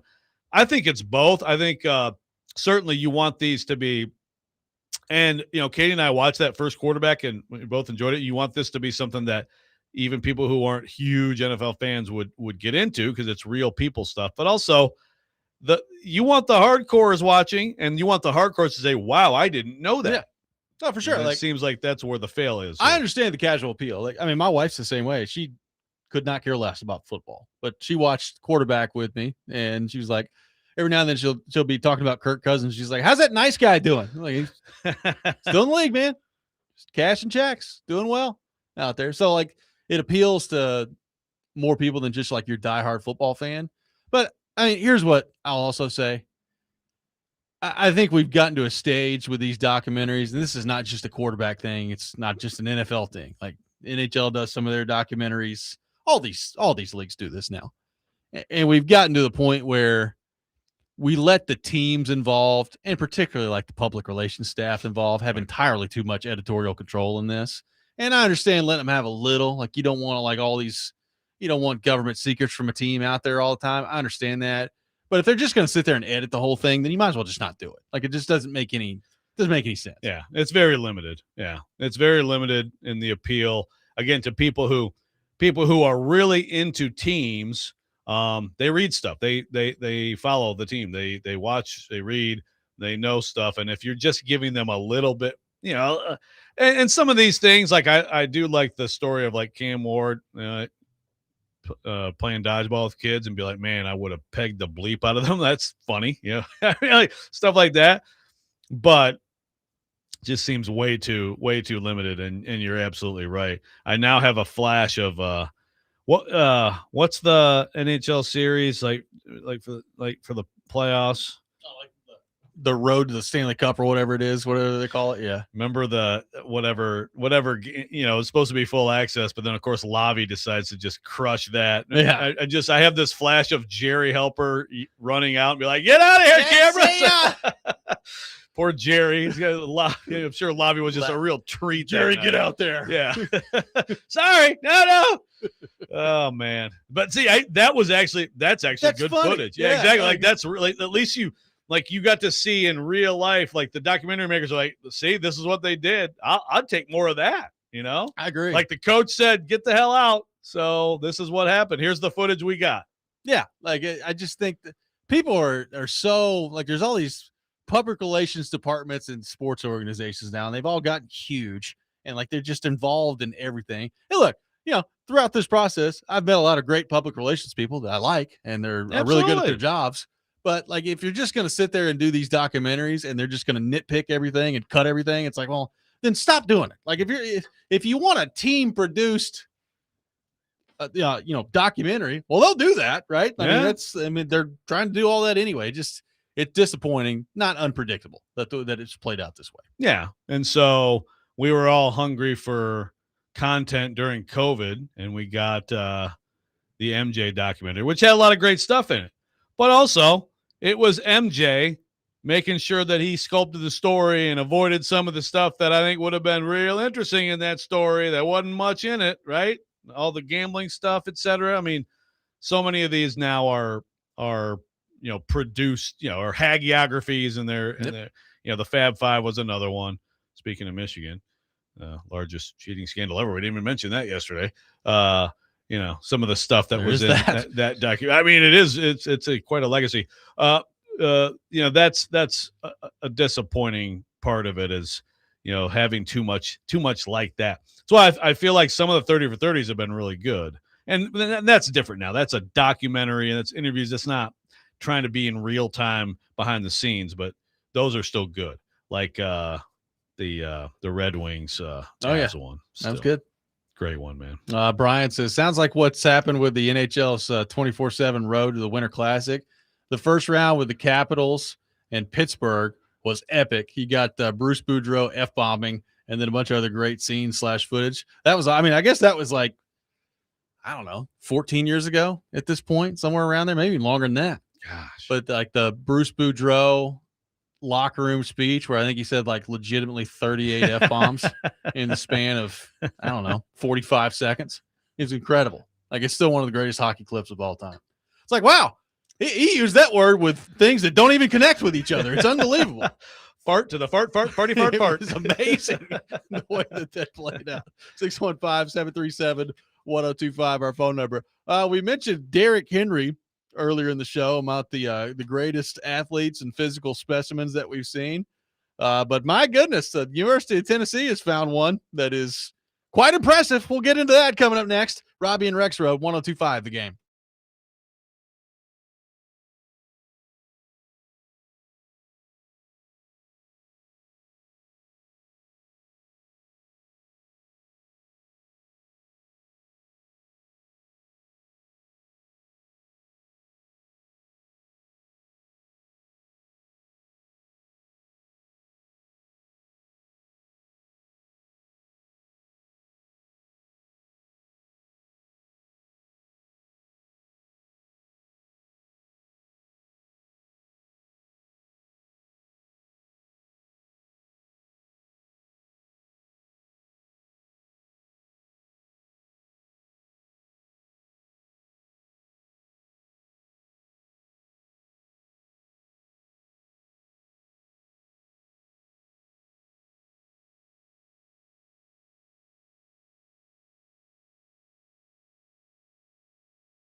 This Sunday, 102.5 The Game will have live coverage of the Borchetta Bourbon Music City Grand Prix race at the Nashville Super Speedway. Coverage beginning at 5, brought to you by Hiller Plumbing, Heating, Cooling, and Electrical, and Big Shots in downtown Nashville. Taking your thoughts at 615-737-1025. Charles Robinson will be with us at 8 o'clock for his weekly visit. We will get into the Titans and all things NFL with Charles coming up here in about 30 minutes. Joe, the Vols are in a recruiting battle with Ohio State for a 5-star running back out of Chattanooga and Baylor, David Gabriel Georges. I just want to read people the topic idea that you put in our grid because I think it sums things up well. How big of a deal is it for UT to land this running back who looks like Derrick Henry's 25-year-old cousin? This was the headline that 25 Rexrode put in the grid. I mean, there was some pictures of this dude recently, and it's like, okay, so this is a grown man. Like this is a huge athlete.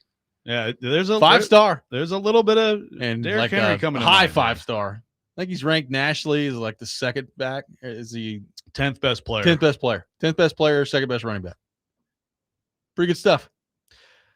Yeah, who's the best running back?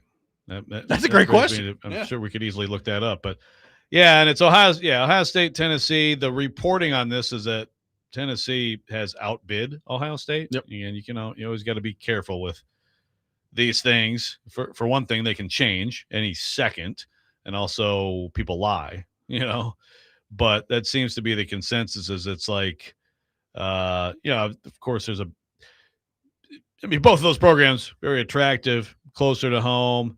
I will say, if I were a running back, you could talk system. I think system can hurt guys when people talk about that who are quarterbacks and receivers in Tennessee's offense. I don't really hear a lot of people. I mean, they just get incredibly light boxes if you're a Tennessee running back, and you usually run wild. And if you're that talented, and you still are of interest in the NFL. So Sure. I feel like this should be an offense that any running back would be excited to play in, actually. I would agree. I mean, you're going to get, like you said, some light boxes, some opportunities to put up some numbers.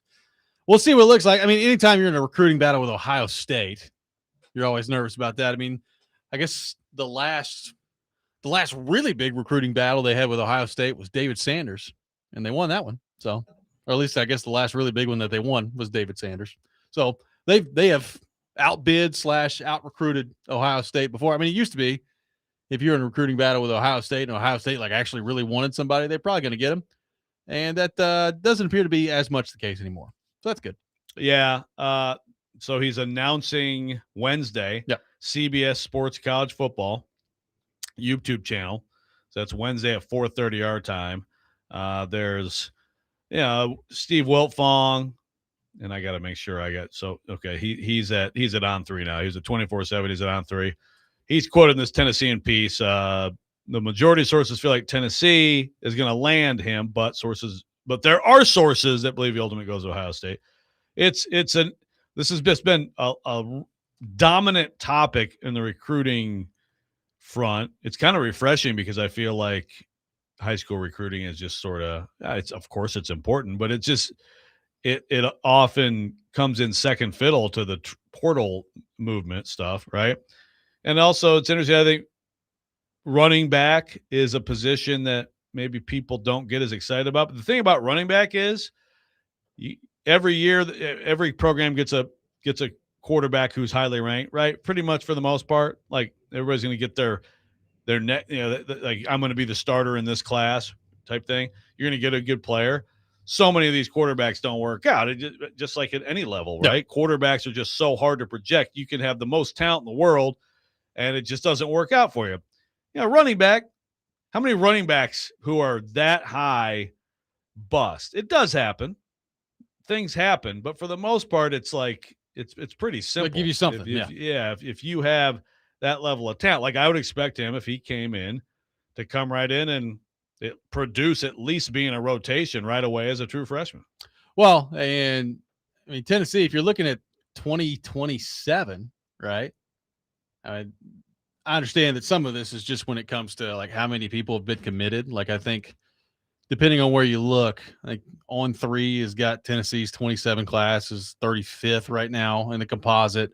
I think 24/7's got him at 31. So depends on where you look, but it wouldn't help to add a 5-star to the mix. I mean, some of it's just the number of commitments that you got. Like I think A&M's got like 26 commits, and Tennessee's at like 15 or something like that. So some of it's just as simple as that. But Yeah, the it average certainly helped rating to is important to look at. it certainly helped to vault that one up a little bit, get higher up in the rankings when it comes to recruiting. Which high school recruiting, Joe, as we know, still very important in college football. Maybe not as important as it used to be, but still very important.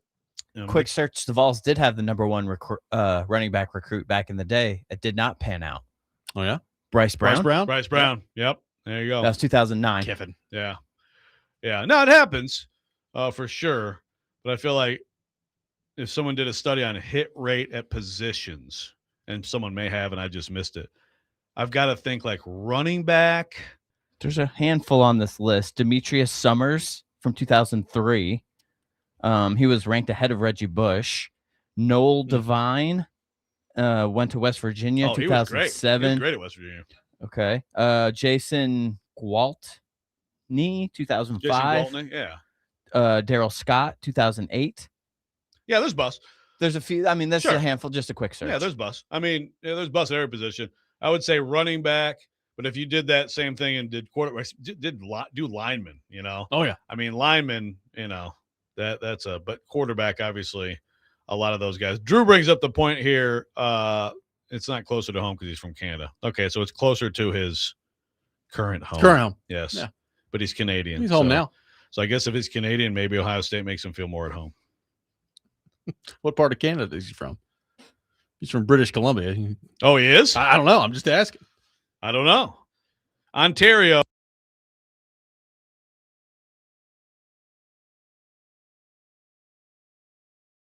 Most of them come from Ontario. That's just going to be my guess. So he does kind of have a Canadian last name. Was that Georges with an S? With So is it actually Gabriel Georges? Maybe. Georges? He's from Quebec. Oh, yeah. Okay. According to AI, he's from Quebec of Haitian descent. There you go. Okay. And French is his first language. But yes, if you saw, and I forget, I apologize because I forget where I saw this. Did Chris Lowe wrote about him, so maybe it was in a Chris Lowe story. But like the picture of him, it's like, my God, that's a high school kid? Yeah. Are you freaking kidding me? Yeah. Try to tackle that guy. Yeah. So that'd be good. I feel like any sort of positivity, momentum that Josh Heupel can have right now. Yeah. Good for Josh Heupel. Well, let me ask you He'll this. talk next week. How much does exciting SEC Media Days? How much does it matter? I don't know the answer to this. I think this would probably differ from fan to fan when you ask this question. What if they're like 7-5 this year, but they've got a really nice recruiting class come in? How does that matter? I'll go back to what I've said before. 7-5. Tell me what we are saying about the quarterback of the Tennessee Vols in 2027. If we're saying, man, 7-5, that defense stunk, but boy, have they got their guy. And next year, building around him with that recruiting class, okay. If it's good recruiting class and they went 7-5, and well, they're still gonna have to figure out quarterback, or maybe someone else can come in. Maybe they need to get in the portal. That's not good. That to me, it's all about, does he find his guy this year, and does it look like by the end of the year this guy is going to be able to beat some of the best teams in the SEC, and maybe even make up a gap if they play, a Georgia or whatever, and be able to beat a team like that. If that's the case, then you can live with 7-5. You want to give your way too early, not even at SEC Media Days yet, prediction of who's the starting quarterback for Tennessee? I'll give mine. I think I absolutely think it's going to be a split situation. I think both of those guys, Brandon and McIntyre, are going to are going to both play. Real quick, by the way, because yesterday we were talking about the Vanderbilt steroid scandal. That was George. That was his grandfather, by the way. That was the Vanderbilt coach. Oh, okay, yeah. Because I said George McIntyre, and people listening might have been like, "Wait, what? The Tennessee quarterback? Yeah, not him. Yeah, but take a look at him. He's not on steroids. Yeah. Well, yeah. But that actually was the correct name. This is his grandfather. I think it's gonna be split. What do you think? I think it'll be Brandon. You think Brandon? Yeah. Okay. Well, if that's the case, then I'm not saying that they won't both play maybe to start, But I think Brandon will eventually be the guy. Will overtake him. Yeah. Yeah. I would guess that too. I would guess that by the end of the year, Brandon will be the guy. And Like, to me, he'll make mistakes, but if that's the case, then you hope there's a chance you feel pretty good about things by the end of the year, right? like, I don't really Knowing mind, you've got 2 more years of him. I don't really mind you splitting against Furman, but like, to me, you need to have a quarterback by the time you play Georgia Tech. Like, you need to play your quarterback. Well, and like Sparks said, like the answer is pretty much like who finishes that game, right? And Yeah. maybe by then we'll already have an answer, but if nothing else, that's a game that you could definitely lose. And whoever is in the game when it really matters, that's your answer. I think Brandon, but at some point this year, it'll be clear. Yeah. 615-737-1025. Our phone number, 615-737-1025. The Rex Rant coming up next. Charles Robinson at 8 o'clock. All that ahead. Robby and Rexrode, 1025 the game.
Sometimes he wakes up on the wrong side of the bed.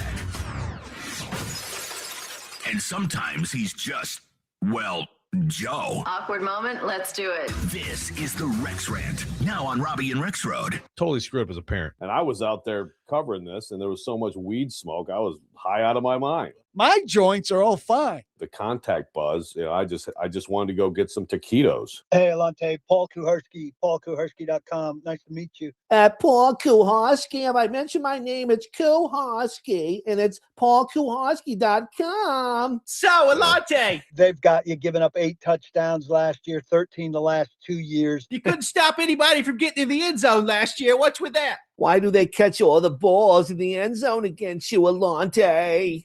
Great question.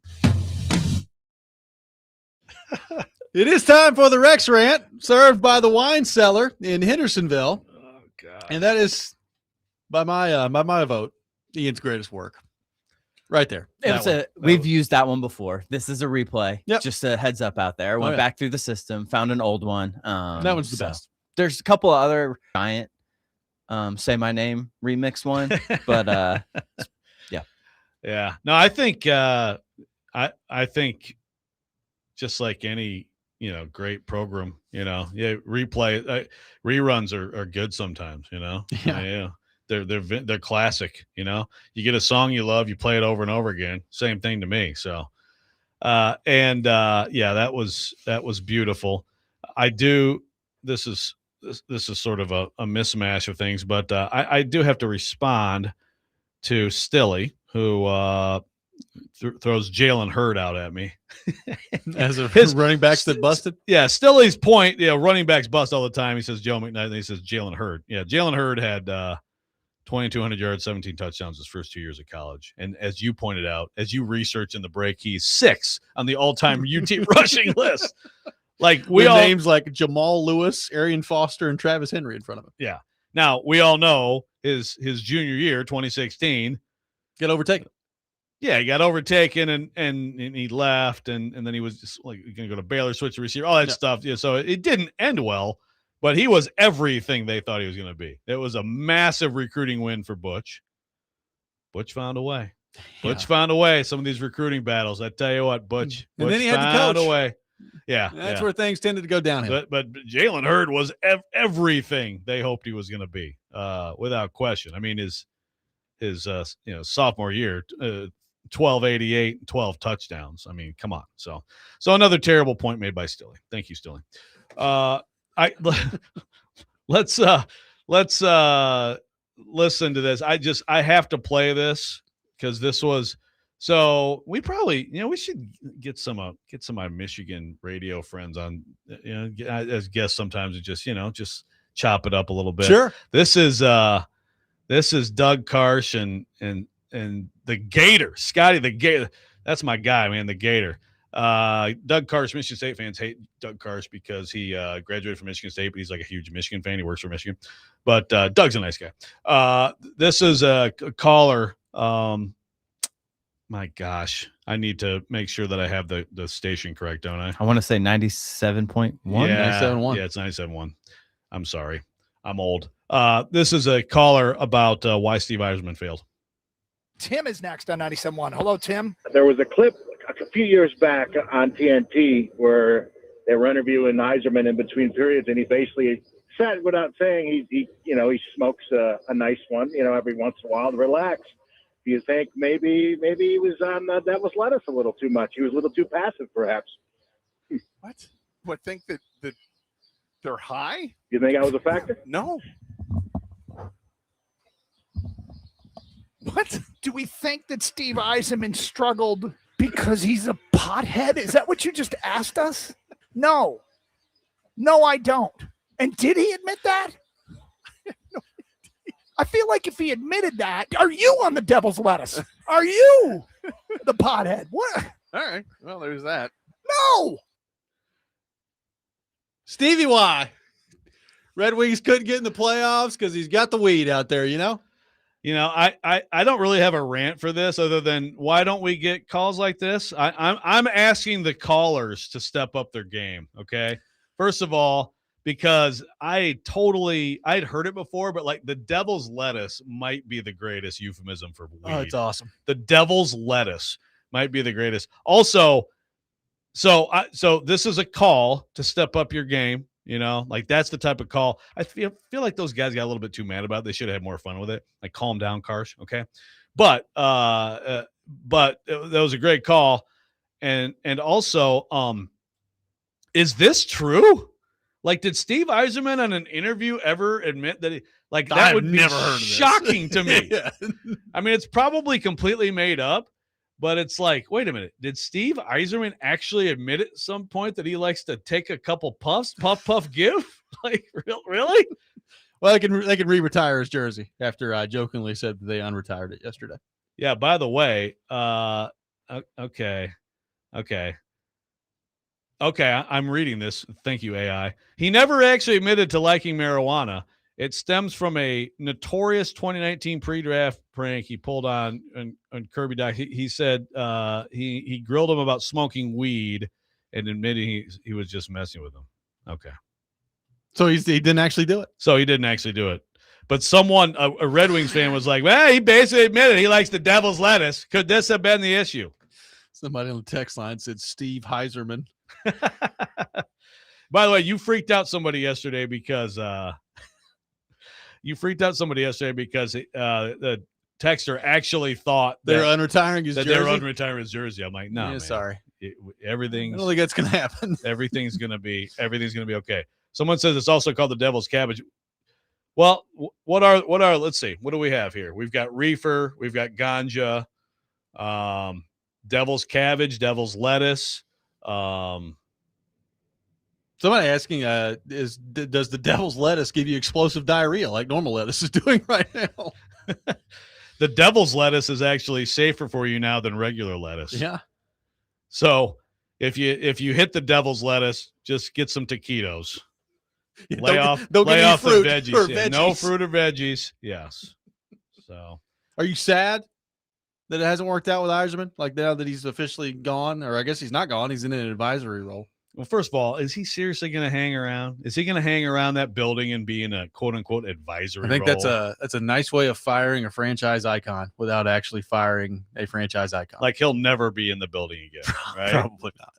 This is like the AD who gets the, like Kentucky, they like to pay their ADs like millions to just like not be the AD anymore, but still be like part of the department.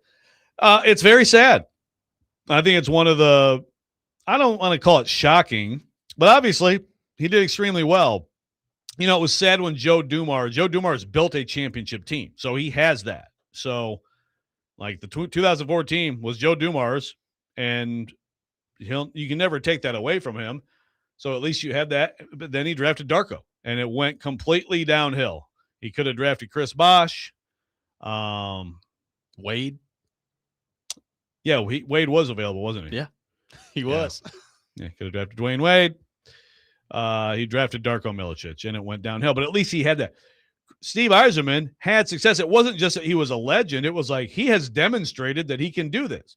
Does it tell you that a little bit of some of the luck that can be involved in this too? I think a little bit. Some of the luck, good and bad. I think he had some bad luck. There's top 5 picks with the Yzer plan. There's top 5 picks from the 2003 NBA draft. At number 1, LeBron James.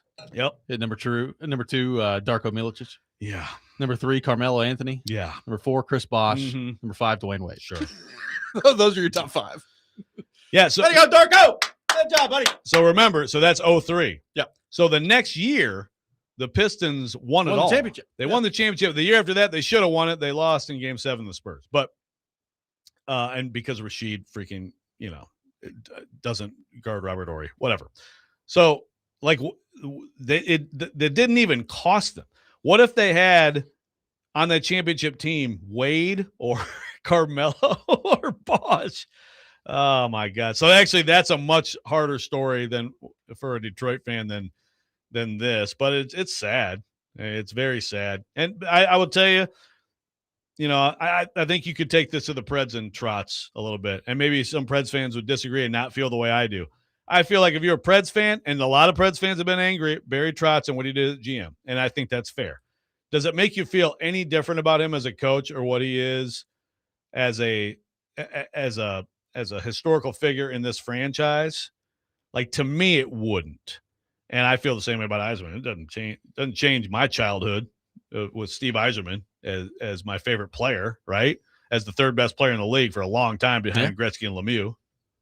Maybe the third best wing of all time. I'd go Howe, Lidstrom, Yzerman.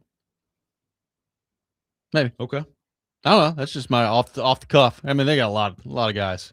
I mean, my favorite wing to watch of all time is Datsuk. It's not close. I think it's Howe and then Yzerman and then Lidstrom. That's how I would do it. That's fine. But yeah, I can't get mad at you for that. Yeah, we used to have it all, man. We used to have it all. Now we can't even get to the freaking playoffs.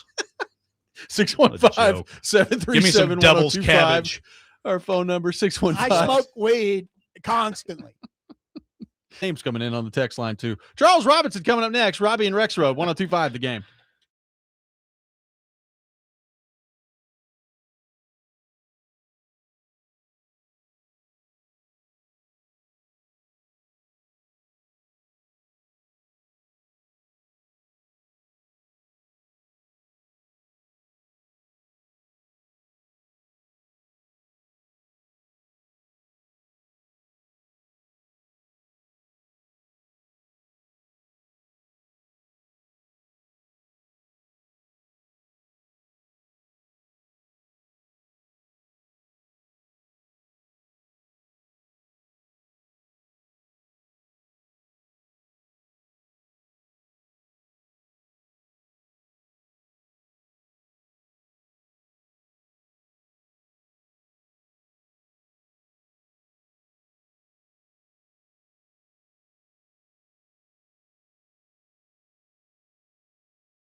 Final hour, Robby and Rexrode, 102.5 The Game. Robby Stanley, Joe Rexrode, Ian Safar here with you on this Thursday morning.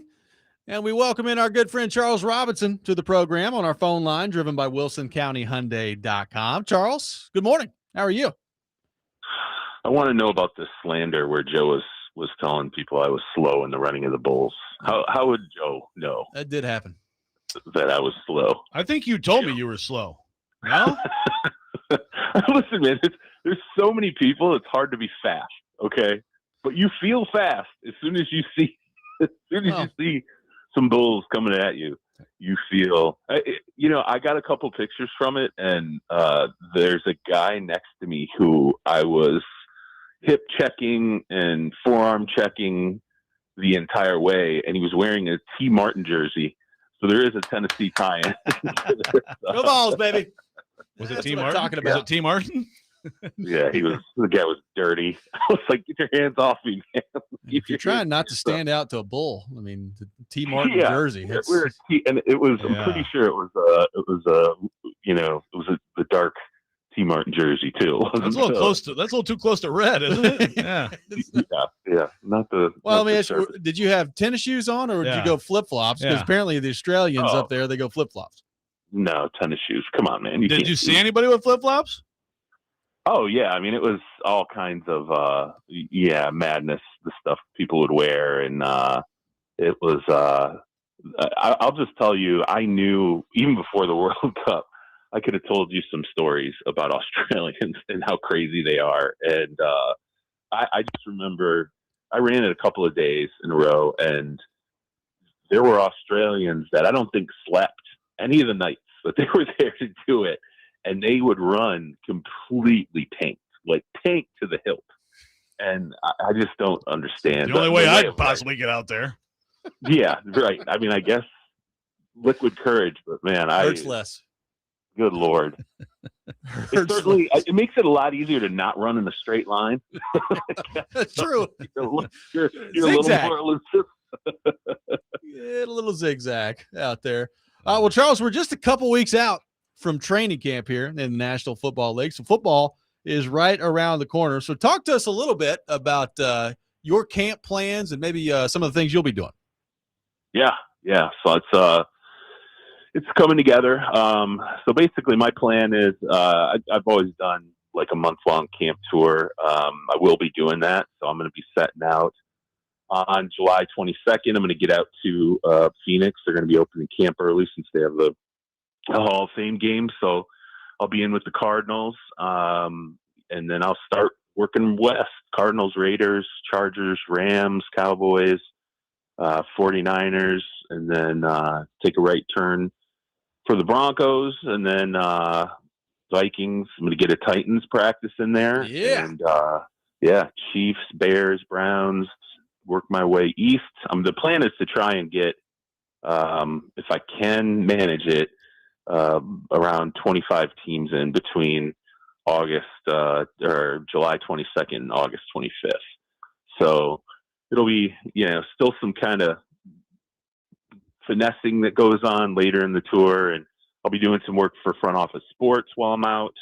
And then another unnamed project that I'll probably be able to talk about next week once it kind of gets moving forward. So yeah, it's been good to talk to teams and just kind of lay things out and get things moving again. And I'm looking forward to it. I've taken my, hiatus for about a month off social media and, just geared things up and gotten myself pointed in the right direction. I'm excited to get out and work. Please let the day I visit for Titans practice be as, nice as it was. I think the last time it was there, it was very, very pleasant. Let's not have any of those 80% humidity days. We'll work on that. Yeah, I mean, I wouldn't be too optimistic. Well, we're excited about your project, but I have to. So why don't you just tell us the 7 teams that you are dismissing as irrelevant that you're not visiting? Well, I mean, there's, are you dissing the Lions? Please tell me you're dissing the Lions. I am the Lions right now as it stands, and I can't say anyone's completely off because I added in the Bears, later in the tour, and I didn't expect to, but just the way this works out logistically, once you're kind of moving and you're traveling, you're looking at, well, okay, how can I pull as many back-to-back-to-backs, which is like, I'm in a practice, I get my work done, in the building, get a chance to talk to some people, jump in the car, go to the airport, immediately fly out to the next city, in a practice the next day. So it's the momentum I'm trying to, develop, and you always kind of try and develop, is just to do as many back-to-back practices as possible. And then, that you end up regionally, when you're kind of stuck, you're like, okay. So for example, I'll tell you how the Bears got added. I was in Chiefs practice. I had, Chiefs practice set up, and then I start to look at flights, do I fly to Cleveland? Who else has a practice the next day? And it turned out that, the Bears fit in. It's an easy shot, just, quick flight. And then it makes it easier just to transition to the Browns, for their practice on the 12th. So when you look at, there will be there's going to be a run of the 7th. I plan on being August 7th. I plan on being with the Broncos. The 8th, I plan on being with the Vikings. The 9th, the Titans. The 10th, the Chiefs. The 11th, the Bears. The 12th, the Browns, and so forth. And, so, the Lions at one point came up, maybe I would work them in, but, the ones that I kind of feel like, the Seahawks, because they're tucked away and it kind of throws off your rhythm, probably won't make it there. The Buccaneers, because they're across the entire side of the country. And by the time I get down to Florida, the team I really want to get in again is the Jaguars. So you kind of have to pick and choose when you're getting toward, the late August period. Lions probably won't make it just because the schedules don't work out. Yeah, screw those guys. That's fine. Yeah, Dolphins, I'm not going to recognize anybody there. Dolphins. Hey, it's Malik Willis. UFL roster. On John Robinson. Yeah. Hey, guys. That's right. Yeah. So, yeah, it's always challenging kind of figuring out. It's like the Tetris you play with the travel schedules. And I guarantee you I will have screwed up somewhere. There's always a situation where I'm like, how did I think I was going to make it from St. Joseph, where the Chiefs work out? How did I think I was going to make it to the airport in time for this flight in 40 minutes? Yeah. I'm like basically begging for a flight to be late. Yeah, so it's always fun. I'm excited though. This is to me the most exciting part of the year, just because you get to see everybody's fresh, everybody's pretty excited and forward looking, and you get to see what changes have been made with players. I want to see obviously Cam Ward getting through. I'm really excited to see Cam Ward and any progress that he's made over the offseason. Yep, looking forward to that. Great news that you'll be doing that, and looking forward to football right around the corner. George Pickens, Charles, he is going to play on the tag here this year.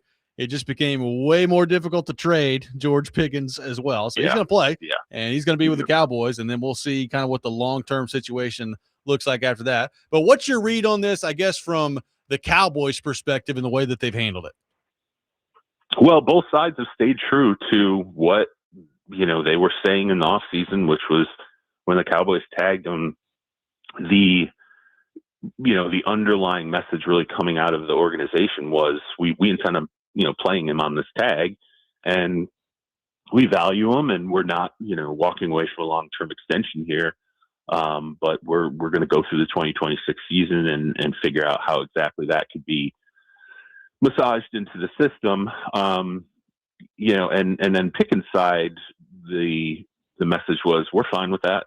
We'll play. Like, I'll bet on myself. Like, Pickens certainly sent that out, to the Cowboys, to the fan base. Like, he wasn't going to be someone who was going to hold out of the process, that he was going to be there and basically pull a Dak Prescott and, play for what he expects will be a monumental offer after the 2026 season. Now, from the money standpoint, I mean, I think if Pickens replicates what he did in 2025 for the Cowboys, I think if he's, as long as there's no significant issues inside the building, I think, it's come up that there's some tardiness problems at times, but he showed up every single Sunday and he balled out. And When CeeDee Lamb went down, he showcased very clearly, I am a number one wide receiver in the system. I mean, his money's going to go where they project it into the 40s and deep into the 40s. Like they're aiming for the $40 to $45 million extension. And I think there's a chance that he gets it if he just plays up to, the level he played to last year and shows that, there's an element of maturity that's starting to get there. And he's not going to be somebody that you constantly have to worry about, inside the building. We've talked about outside the building. He's not that kind of guy. Like he's, I think George Pickens outside the building is like a video game guy. Like he's not it's not you're going to have to, George is in the club every other night, or George is, on a boat with individuals holding things in his hand, or you're like, what is that? He has not surfaced in that way. We'll talk about the other receiver who was on a boat with people who had things in their hands that we had to do some forensic studies on in a minute. But I think this is it's played out as well and as quiet as it could have, and I think I question that actually would be the case, especially David Mulugeta being his agent, and especially knowing how things went down last summer, obviously with a very highly prominent David Mulugeta client who did not end up playing for the Cowboys last offseason. So it'll certainly be fun to watch, and Dak Prescott's got to be happy because that offense, there's nothing indicating that offense should take a step back from what it was last year. Well, you brought it up. The guy who not long ago was getting moral and character guidance from Mike Vrabel, Stephon Diggs, is out there. What is he looking at this point? Yeah, it's going to be interesting. I mean, obviously, there have been a lot of headlines about all the civil suits that he faces right now. So it's certainly not the cleanest situation off the field. But I don't think he is going to go without opportunities as we move forward. In the process, I just think that teams out there that are going to be available to him, they're going to be not as ripe as what I think it could have been had, he not had, some of these suits that he's dealing with, and just the general distraction. He played well enough with the Patriots last year to have a solidly deep market this year for what I think would be a top end number 2 receiver. I know he thinks that he's still got the chops, and that a few teams maybe have weaker number 1 receivers than he would fill. But I think most teams view him as, a high end number 2, but also a short term investment as well. You're looking probably at what would amount to a 2026 contract. I feel like that's how his career is going to go the rest of the way.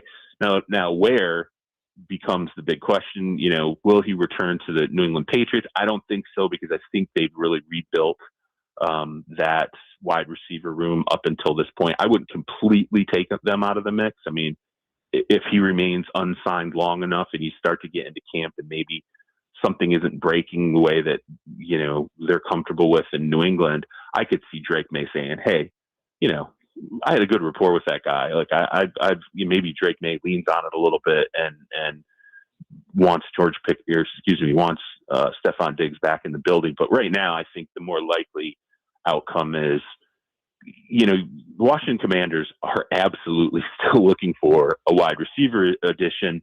And the situation with Brandon Ayuk is just looking worse and worse and worse. And it feels less and less likely. The more I listen to Brandon Ayuk, the more I see what he's doing on social media, the more I feel like inside the Washington franchise, there's some dragging momentum in terms of really counting on Brandon Ayuk becoming part of that team. So I think the Commanders would definitely be a team that I would put up there. Remember Diggs played at Maryland. He's from the DMV area. Baltimore is another team that needs a wide receiver that I think, and they've had some, success bringing in some don't want to say cast-offs, but some guys that are in this phase of their career where they've been productive but are kind of at the end. I think Baltimore's and Lamar Jackson's the kind of veteran quarterback that I think you would ideally want to pair with Stephon Diggs at this stage in his career. You just need somebody that's can command the situation a little bit and keep him, on task while he's in the organization. And then the one I would put out there that I don't get seen talked about much, but I know that they certainly tried to dip into the wide receiver market earlier in the offseason. Look, the LA Rams, once you get past Puka Nacua and Devontae Adams, it's a little thin, in terms of, look, Jordan Whittington's there, obviously, but overall, when you look at the wide receiver depth chart, when you get past the top two guys, there's a little bit of a drop off there. And, you have to remember that the Rams also took a shot on Odell Beckham at a time where it was like, what does he still bring to the table? Or is there like outside stuff you have to worry about with him? And he went in and things went really, really well. And not only that, I think Matthew Stafford, again, is another veteran quarterback who would have no problem dealing with, bringing in Stephon and just being like, hey, the football's the football. Let's do this. We're all here to win a Super Bowl now. By the way, we also have Myles Garrett, who, if you become a problem, Myles Garrett's not going to be shy about, calling it out. Just the overall structure, I think, from a veteran standpoint, would put the Rams into that position. And then, they'll take some gambles on some talent, and especially when it's a 1-year deal. That just seems really unfair. Diggs as the third receiver with that team. Good God. Yeah, right. Yeah. And I think that's the dark horse, especially knowing their mentality right now is to maximize this 2026 season as best they can. If they can, I think if it's a 1-year deal and, Diggs is the kind of opportunities are limited elsewhere for Diggs, I really think that's a dark horse team nobody's talking about. Just keep him off the boat. Be fine at that point.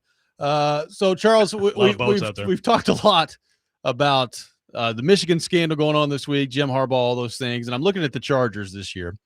And, we know, Herbert always gets put in these same categories as some of the elite guys when it comes to just the physical profile. And look, some of the plays that he makes, he's a really good quarterback. He has not won a playoff game to this point in his career. So how do you kind of view the Chargers, Herbert, where he is, the narrative that's around him in that franchise right now, and how well equipped they are maybe heading into this year to change it and actually start to do something in the postseason?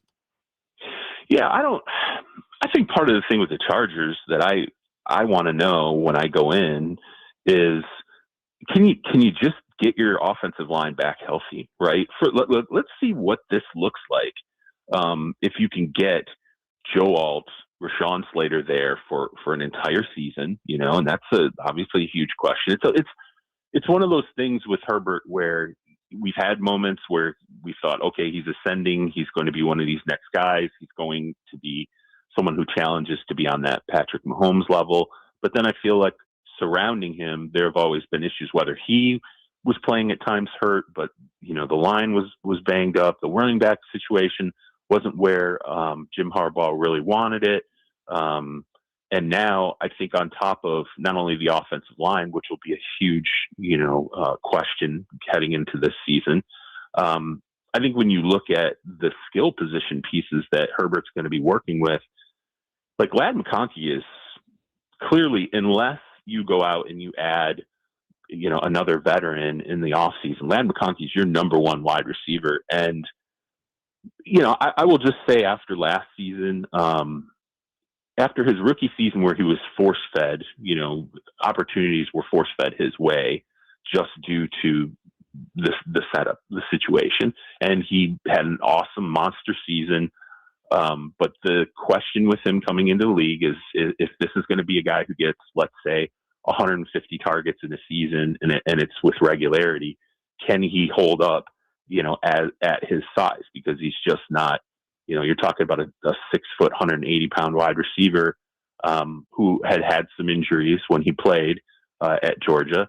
He's your number one, Justin Herbert. You have, so let's see, can you make this work with him, getting volume? Quentin Johnston, what is he at this point? It's like every year we have these these ups and downs with him. That's your number 2 who now has to show up and be consistent, not drop footballs. And Trey Harris, I don't even know what we're getting out of Trey Harris at this point. I mean, he's just, he did not show a lot in his rookie season. So right off the bat, the top 3 guys that Herbert's working with, there's a lot of tread that has to be illustrated, I think, in training camp, and you're going to have some help. And even Aronde Gadsden, who and they added David Njoku, which I would expect they play a lot of 2 tight end sets this season to get both those guys on the field. Gadsden had some great flashes last year. He also disappeared a number of games as well.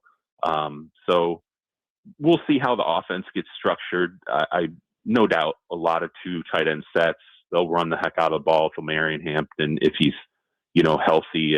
But they need certainly one of those wide receivers. And I really think it's got to be Ladd McConkey's got to show up and be, I don't want to put this on him, but he has to play that JSN role for them. That's really what he has to do. He has to be a volume guy who catches everything and just gives opponents fits. Okay, real quick, back to the Rams, Charles. As of this moment, if you had to, bet, I guess. Let's say you had to bet. Aaron Donald is playing for the Rams this year or not? Got a sigh. Got a deep sigh.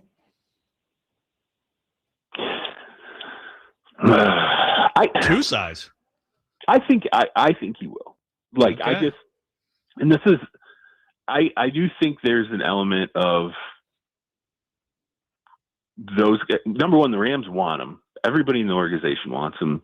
Number 2, I do think it's real that he wonders what it would look like playing alongside a guy like Myles Garrett. Number 3, I don't want to say there's boredom there, but it's funny to me that at certain prominent times, there always seems to be a video popping up of Aaron Donald like, hey, look, I'm ready. I'm still in the weight room. I'm still in better shape than everybody on your roster.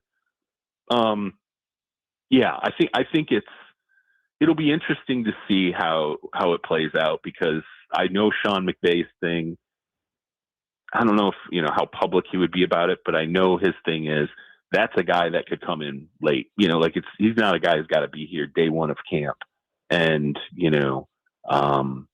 we're worried about whether or not he's going to be in shape. So I almost wonder if it's you get through the dog days of the first week or 2, and then, you get something done, and he comes in and is able to hit the ground running because he knows the system and he knows, what his usage is going to be. And, it still feels to me like fantasy, but everybody to me seems to want it, and I don't see any indication from Aaron Donald that he's not at least excited about the idea. And the Rams, when it comes to money, I don't think that's even a question. Like, they'll figure out a way to make it work. Like, they're among the league elite at figuring out how to restructure things and make the money available. And that falls right into the Diggs conversation that we had. Like, I don't think the Rams are going to leave anything on the table if it's realistically an option for them. I don't think they're going to leave anything on the table. They know that it's time to, maximize the Super Bowl window with Matthew Stafford. And they're treating the next 2 years like this is the all in, the same way they treated, when you go back and look at acquiring Stafford as that all in. Well, that's pretty scary to think about. Like, if he comes back and is, half the I player he was. You can't tell me. I don't even know what you would do when you put those two, like, line those 2 guys up next to each other. I can't even figure out how you would. There's an entire series that should be an HBO series of let's just concentrate on this part of the Rams defensive line and get everybody mic'd up. I mean, Donald hasn't played for a bit, but yeah, I'm sure, I'm sure it'll be fine. Still probably pretty scary. Yeah. Joe, I'm just telling you, he is like that one guy. And there's not many that I would realistically say this about over the 20 years of covering the league. He's one of those one guys where I'm like, yeah, he could just walk in and it'll take him almost no time to start wrecking it. And especially when he's not just the focal point.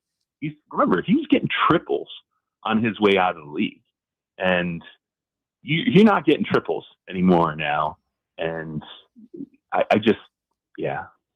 would be stunned if that were a guy who got added to the Rams and we go, oh, you know what? Yeah, no, he's kind of lost it. I don't think he's lost it. Can't wait to see Matt freaking LaFleur try to solve that problem the day before Thanksgiving. That won't ruin my turkey at all. Looking forward to that. Don't focus on it. I'm sure he'll start working on it November 22nd. Yeah. One day at a time. Or that's how Robby sees it. Yeah. Work on it November 24th. Thank you, Charles. Appreciate your time as always. Excited to hear what's going to be going on with you here in camp, and we'll talk to you next week. All right. Sounds good, guys. Take care. Charles Robinson with us every Thursday morning at 8 o'clock here on the program. A lot to react to there from Charles. We'll do that coming up next. Robby and Rexrode, 102.5 The Game.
Stay updated on the SEC Media Days with 102.5 The Game. SEC Media Days coverage will begin on Monday, and our coverage is brought to you by Shaneco, Tri-State Water, Power, and Air, and the Music City Kickoff Game featuring Ole Miss taking on Louisville September the 6th at Nissan Stadium. Get your tickets today at NashvilleSports.com. Appreciate Charles Robinson for being with us in the last segment. We are taking your thoughts at 615-737-1025.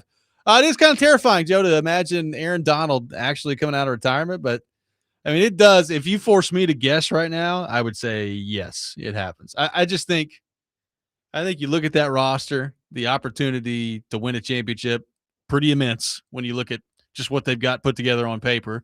Nothing's ever guaranteed.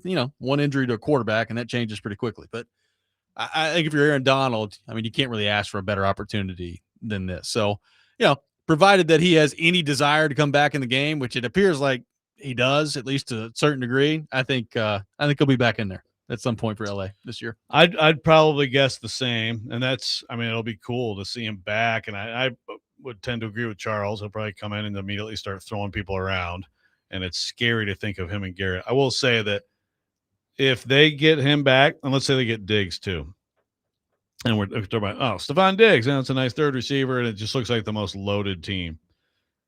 If I were betting, I would fade them. I'd fade them. Yeah. I don't think Diggs would be a good ad. You can't have Diggs as your third wide receiver. Why not? Why? Because he's gonna throw a little fit. Well, but you say that, but it's like he comes into a situation understanding who the other two guys are, right? I mean, like then he wouldn't go. You and I understand who the two guys are. It's one thing to say, but once you get into the season, yeah, maybe. I would be wary about that. I'd be wary. Either one. Yeah, and you might be weary eventually. But also, to me, that's just a ring chase, right? I mean, that's what it is. Yeah. If you're him, and you're part of a super team, and you know who those guys are, and your age and all that stuff. Yeah, maybe. I also feel like that is a locker room, pretty veteran locker room where you could control that pretty well, I would think. But yeah, for whatever reason, I just feel like it would be we'd be talking about super team stuff. People would be talking about, they're going to beat the Dolphins record, well, whatever. And I think someone would get them in the playoffs. I just think it's too much. Any other for no real reason. Any other former Rams that could come back and play? Isaac Bruce, you walk out there. Marshall Faulk, Eric Dickerson. Yeah, we were just talking about Eric Dickerson, his gold Trans Am yesterday. Yeah, he could probably get you 3-4 yards. Torrey Holt with his fingers bent totally sideways, neck thing on. I wonder if Kurt Warner could still throw a few passes. Yeah, that'd be a good backup. Yeah, it's a Torrey Holt with his fingers just totally sideways from how many times they've been dislocated. Jeez, Torrey Holt was unbelievable. He was. What a player. What an offense to watch, back in the day. I'm Googling Torrey Holt fingers right now, and it's just completely sideways. I don't even know how he grabs anything. They are still. Yeah. Oh man. Wonder if he should do the Ronnie Lott. I don't know. He said it's just all weird. I mean, he had one where it was like just broken and it's just to the side. Not good. Hey. But that went to a dark place. Yeah. Whitworth. There you go. You get Whitworth back in there, play on the offensive line. Yeah. Sure. Now it's that's the clear favorite, right? I think. I mean, they are. They're by far the favorite. Yeah. Like there's a gap. There's a gap, right? Yeah. I mean, it's. I checked it in the immediate aftermath of the Myles Garrett trade, and now I can pull it up. Let's look at the futures. They are the Super Bowl favorite. They're at plus 550. The next closest is the Bills at plus 1,100. Wow. It's quite a gap. That is a gap. Yeah. And it's also, you mentioned the Bills and it's like, yeah, okay. There isn't like an obvious. There's not an obvious. Where AFC are the Seahawks team on there? They're defending champs. Okay. Yeah. They're tied for third with Baltimore. I mean, Charles isn't even going to go visit them, and we just forgot about the Seahawks, huh? Just because Sam Darnold's on. Sam Darnold doesn't get top 10 quarterback. You talk about a team that I will fade. I'll fade them. Yeah, heading in this year. Yep. Not that they won't be like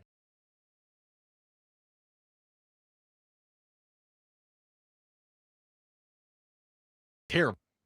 I've got them like as a wild card winner, shocking the Rams as the 1 seed. Okay. Lions are in the Please top 10 remember of that. Super Bowl odds. Top 10, number 8, the Detroit Lions. Yeah, that's nice. That's cute. It's like that's their champion. They should put a banner up right now. I mean, the team that was in the Super Bowl this year and now has added A.J. Brown is 9th on the list. That would be the New England Patriots. Yeah. And they seem like such an obvious. It's gonna be a brutal year up there. I think. Like they'll be good. They'll be like a 9-8 kind of team. Mm-hmm. But all the stuff that's going to accompany the step back, whether it's relevant or related at all, doesn't matter. It's going to be it's gonna cycle back through. Oh, without question. It's going to be a miserable year up there. Have I'm fun, here AJ. for it. Yeah. Yeah. Can you tell me But the AJ team, is a good ad. I mean, I think, he is like, that's an upgrade. Can you tell me the teams in the NFL, the 3 teams that have the worst Super Bowl odds, including one team that is plus 100,000? Okay, well, Cardinals. Which I don't think I've ever seen before. That's. I mean, gosh, put a buck on the Cardinals. Is that the Cardinals? That would be the Cardinals, who are plus 100,000 on FanDuel. We keep talking about the Dolphins and their awful roster. Are they one of those 3 teams? They are. Okay, so Dolphins, Cardinals, and I'll just throw out Jets. You nailed it. Okay. Those are the bottom 3. All right, so Titans are not there. Titans are not Titans, not in the bottom 3. Congratulations. Titans are not in the bottom 5. Okay. The Raiders and the Browns are also below the Titans. And then you get to the Titans. Yeah. So that's making some progress. That means, that's if you go by that suggests they're going to get better from what they have been. It does suggest The that. last 2 years. If it's only that much better, it's not going to be a lot of fun. It does suggest that. I mean, I've never seen a plus 100,000 option Plus in the 100,000. NFL. What's next to that? Like, what are the Dolphins? Plus 75,000. Yeah. Okay. Also, Which, I mean, that means if you bet $1. yeah, you win $75K. Yeah. If you bet $1 on the Cardinals, you win 1,000. So, I mean, the odds are a little bit different. You win $1,000 on the Cardinals. I would advise nobody to bet any money on them. 100. It's 100 to win 100,000. Right. That's a bet that's Correct. based on $100. Correct. Right. So, I mean, if you're feeling crazy, $100. $100, You have $100 to spare. Like the Cardinals winning it all this year. Just throwing away your money. I mean, yeah, you just might as well just take it, throw it out the window. But like, okay, with the Cardinals winning it all this year compared to what Indiana football has done the last 2 years, that Indiana football is way crazier, right? Yeah, but there's just a structure that's now in place that actually makes that possible. In the NFL, they're not. I mean, unless Carson Beck is the greatest player ever. But the NFL, there is a certain level of talent on every roster, right? To where the Cardinals will, I promise you, well, yeah. I mean, usually, the Cardinals, like, there will be a whole bunch of games this year. I guarantee you there'll be 8-9 games this year that they'll be in the fourth quarter. They could win. They have a couple of good pieces on offense. Yeah. I mean, they got McBride. They had Love, right? and Harrison Jr. What if Carson Beck is just like... I mean, that would be it, right? Or Jacoby Brissett is just, I don't know. He revolutionized his career. You win a couple. Yeah, you win a couple games with him. Carson Beck catches fire. Carson Beck being a good quarterback this year would not shock me a lot more than what I've seen from Bo Nix in the NFL. I mean, are they going to be worse than Miami? Like, Miami's got a chance to be bad. Yeah. Yeah. I mean, obviously, a lot of it'll be. I mean, the thing about Arizona is Malik Willis gets away from the genius of Matt LaFleur. Can he still flourish? The thing about Arizona is they play in a division that's got 3 double-digit win teams in it too. So I mean, you're already behind the 8 ball with your division that you're playing. Miami gets 2 games against the Jets. Yeah, so right. There's that you factor in. But woo, I mean, I've never seen that before. Like the Cardinals winning it all this year would be probably the craziest story in NFL history. But I still say, like, there have been crazier sports stories. Yeah. So I'm trying to. I guess I'm trying to get people to waste lighted $100 on Just fire. sit there and do it. Why not? 615-737-1025, our phone number. We'll wrap up the show coming up next. Robby and Rexrode, 1025 The Game.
Robby and Rexrode, presented by Green Ventures Landscaping, here on the program for homes and businesses that want to stand out, not blend in.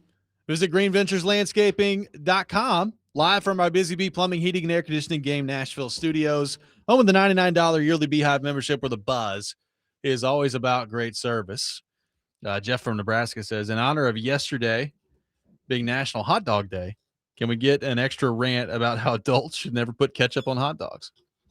It's a perma rant. I was on a baseball trip a few weeks ago where several adults put ketchup on the hot dog. Yeah. Including one Ryan Porth. I believe that. Yep. So disappointed, Ryan It Porth. was dollar hot dog night, too. He had like 4 of them. I liked it. I liked it when I was 4. So, like, I was 4-year-old. You can probably find a picture of me at 4 eating a hot dog with ketchup on it. Then I developed taste buds.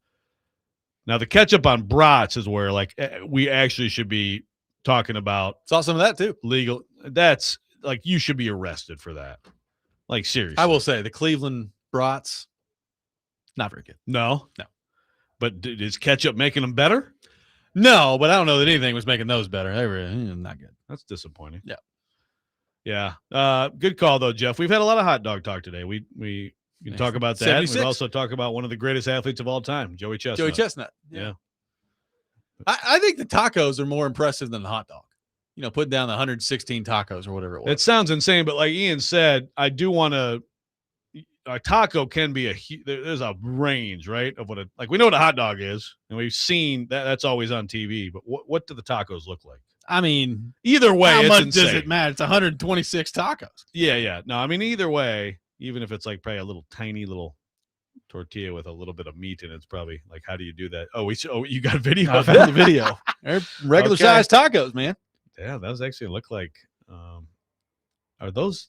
And he's not dipping them. Oh my God, it's so sick to watch these people do this stuff. The way they eat. Are they soft tacos or crunchy? I'm trying to zoom in. If those are crunchy, then that is insane. That's hard to do. We're Crunchy a little, tacos. That's for too a much to do. You can't do that quickly. You'll for a have taco like video. throat cuts. Yeah. I can't tell if this is too far out. We got to zoom in closer. Got to be soft tacos. I would think so. I think it'd be tough to do that with the, with the hard shell. The yeah. Like Ian said, you get injuries. The chicken wings also, which presumably on bone. That's a number that blows my mind. That seems like a choking hazard. But like the old school pie contests, do they ever do that where you just put your face in the pie? I mean, I hope so. That's too inefficient. I don't know if Joey Chestnut's ever participated in that. I feel like he may be above that. Maybe when he was coming up. Yeah, maybe so. Kind of like in the minor leagues, like what's his name in Stand By Me? He drinks the castor oil. Well, I stand corrected. I asked Google if Joey Chestnut has ever won a pie eating contest. Yes, Joey Chestnut has won numerous pie eating contests. Yeah, it's pumpkin small pie, potatoes, meat pie. Oh, it tells you the types of boysenberry pie. Yeah, Boysenberry. I don't even know what that is. Oh, boysenberry is really good. It's very sour, but eating a bunch of boysenberry pie, oh my goodness. Joey Chestnut, your greatness as an elite athlete knows no bounds. Like we've he's got to have gout at some point, right? There's no way he's not had gout. Well, I would think that if you're someone like him who does that you have to, when you're not, whatever you're doing to train for this stuff, like you have to be like the healthiest person on earth, don't you? Exercise, lots of exercise. Like you have to be, yeah. Like you have to. Although you could also make the case that if you're gonna win those contests, wouldn't a larger stomach be beneficial? You know what I mean? That's part of the training. Expanding, right? But he's stomach. super skinny. So how do you expand your stomach while being that skinny and like in good shape? Joey Chestnut has never publicly reported or been diagnosed with gout. Thank you for looking that up. Yeah, I think you have to be. I don't want to generalize about other gout sufferers. Used to be like a weightlifter, like heavyweights in between. Yeah.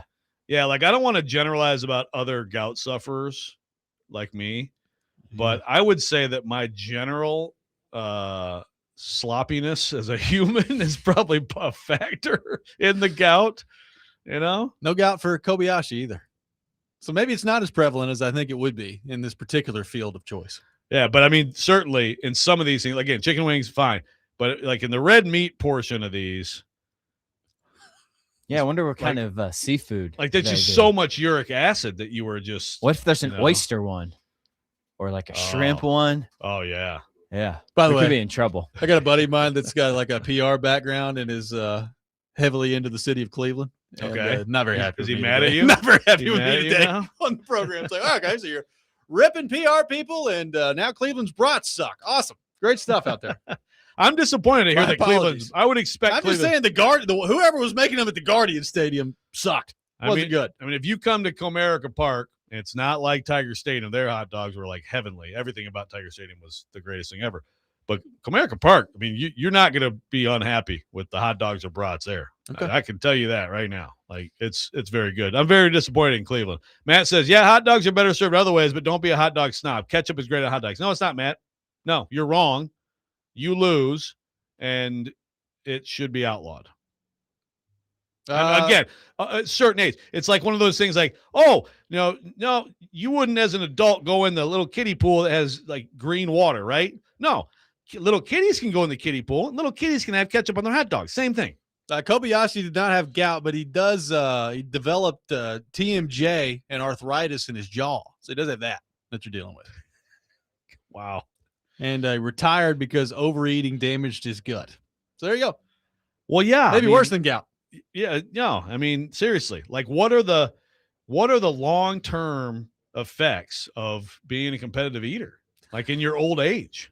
Don't know. I guess we're gonna find out here as we move forward, right? I guess we are. What a show! That's gonna do it for us today. Best Put show this ever. one in the Hall of Fame. We'll be back tomorrow morning at 6. Next Man Up with Jake Lyman coming up next. You're listening to 102.5 The Game.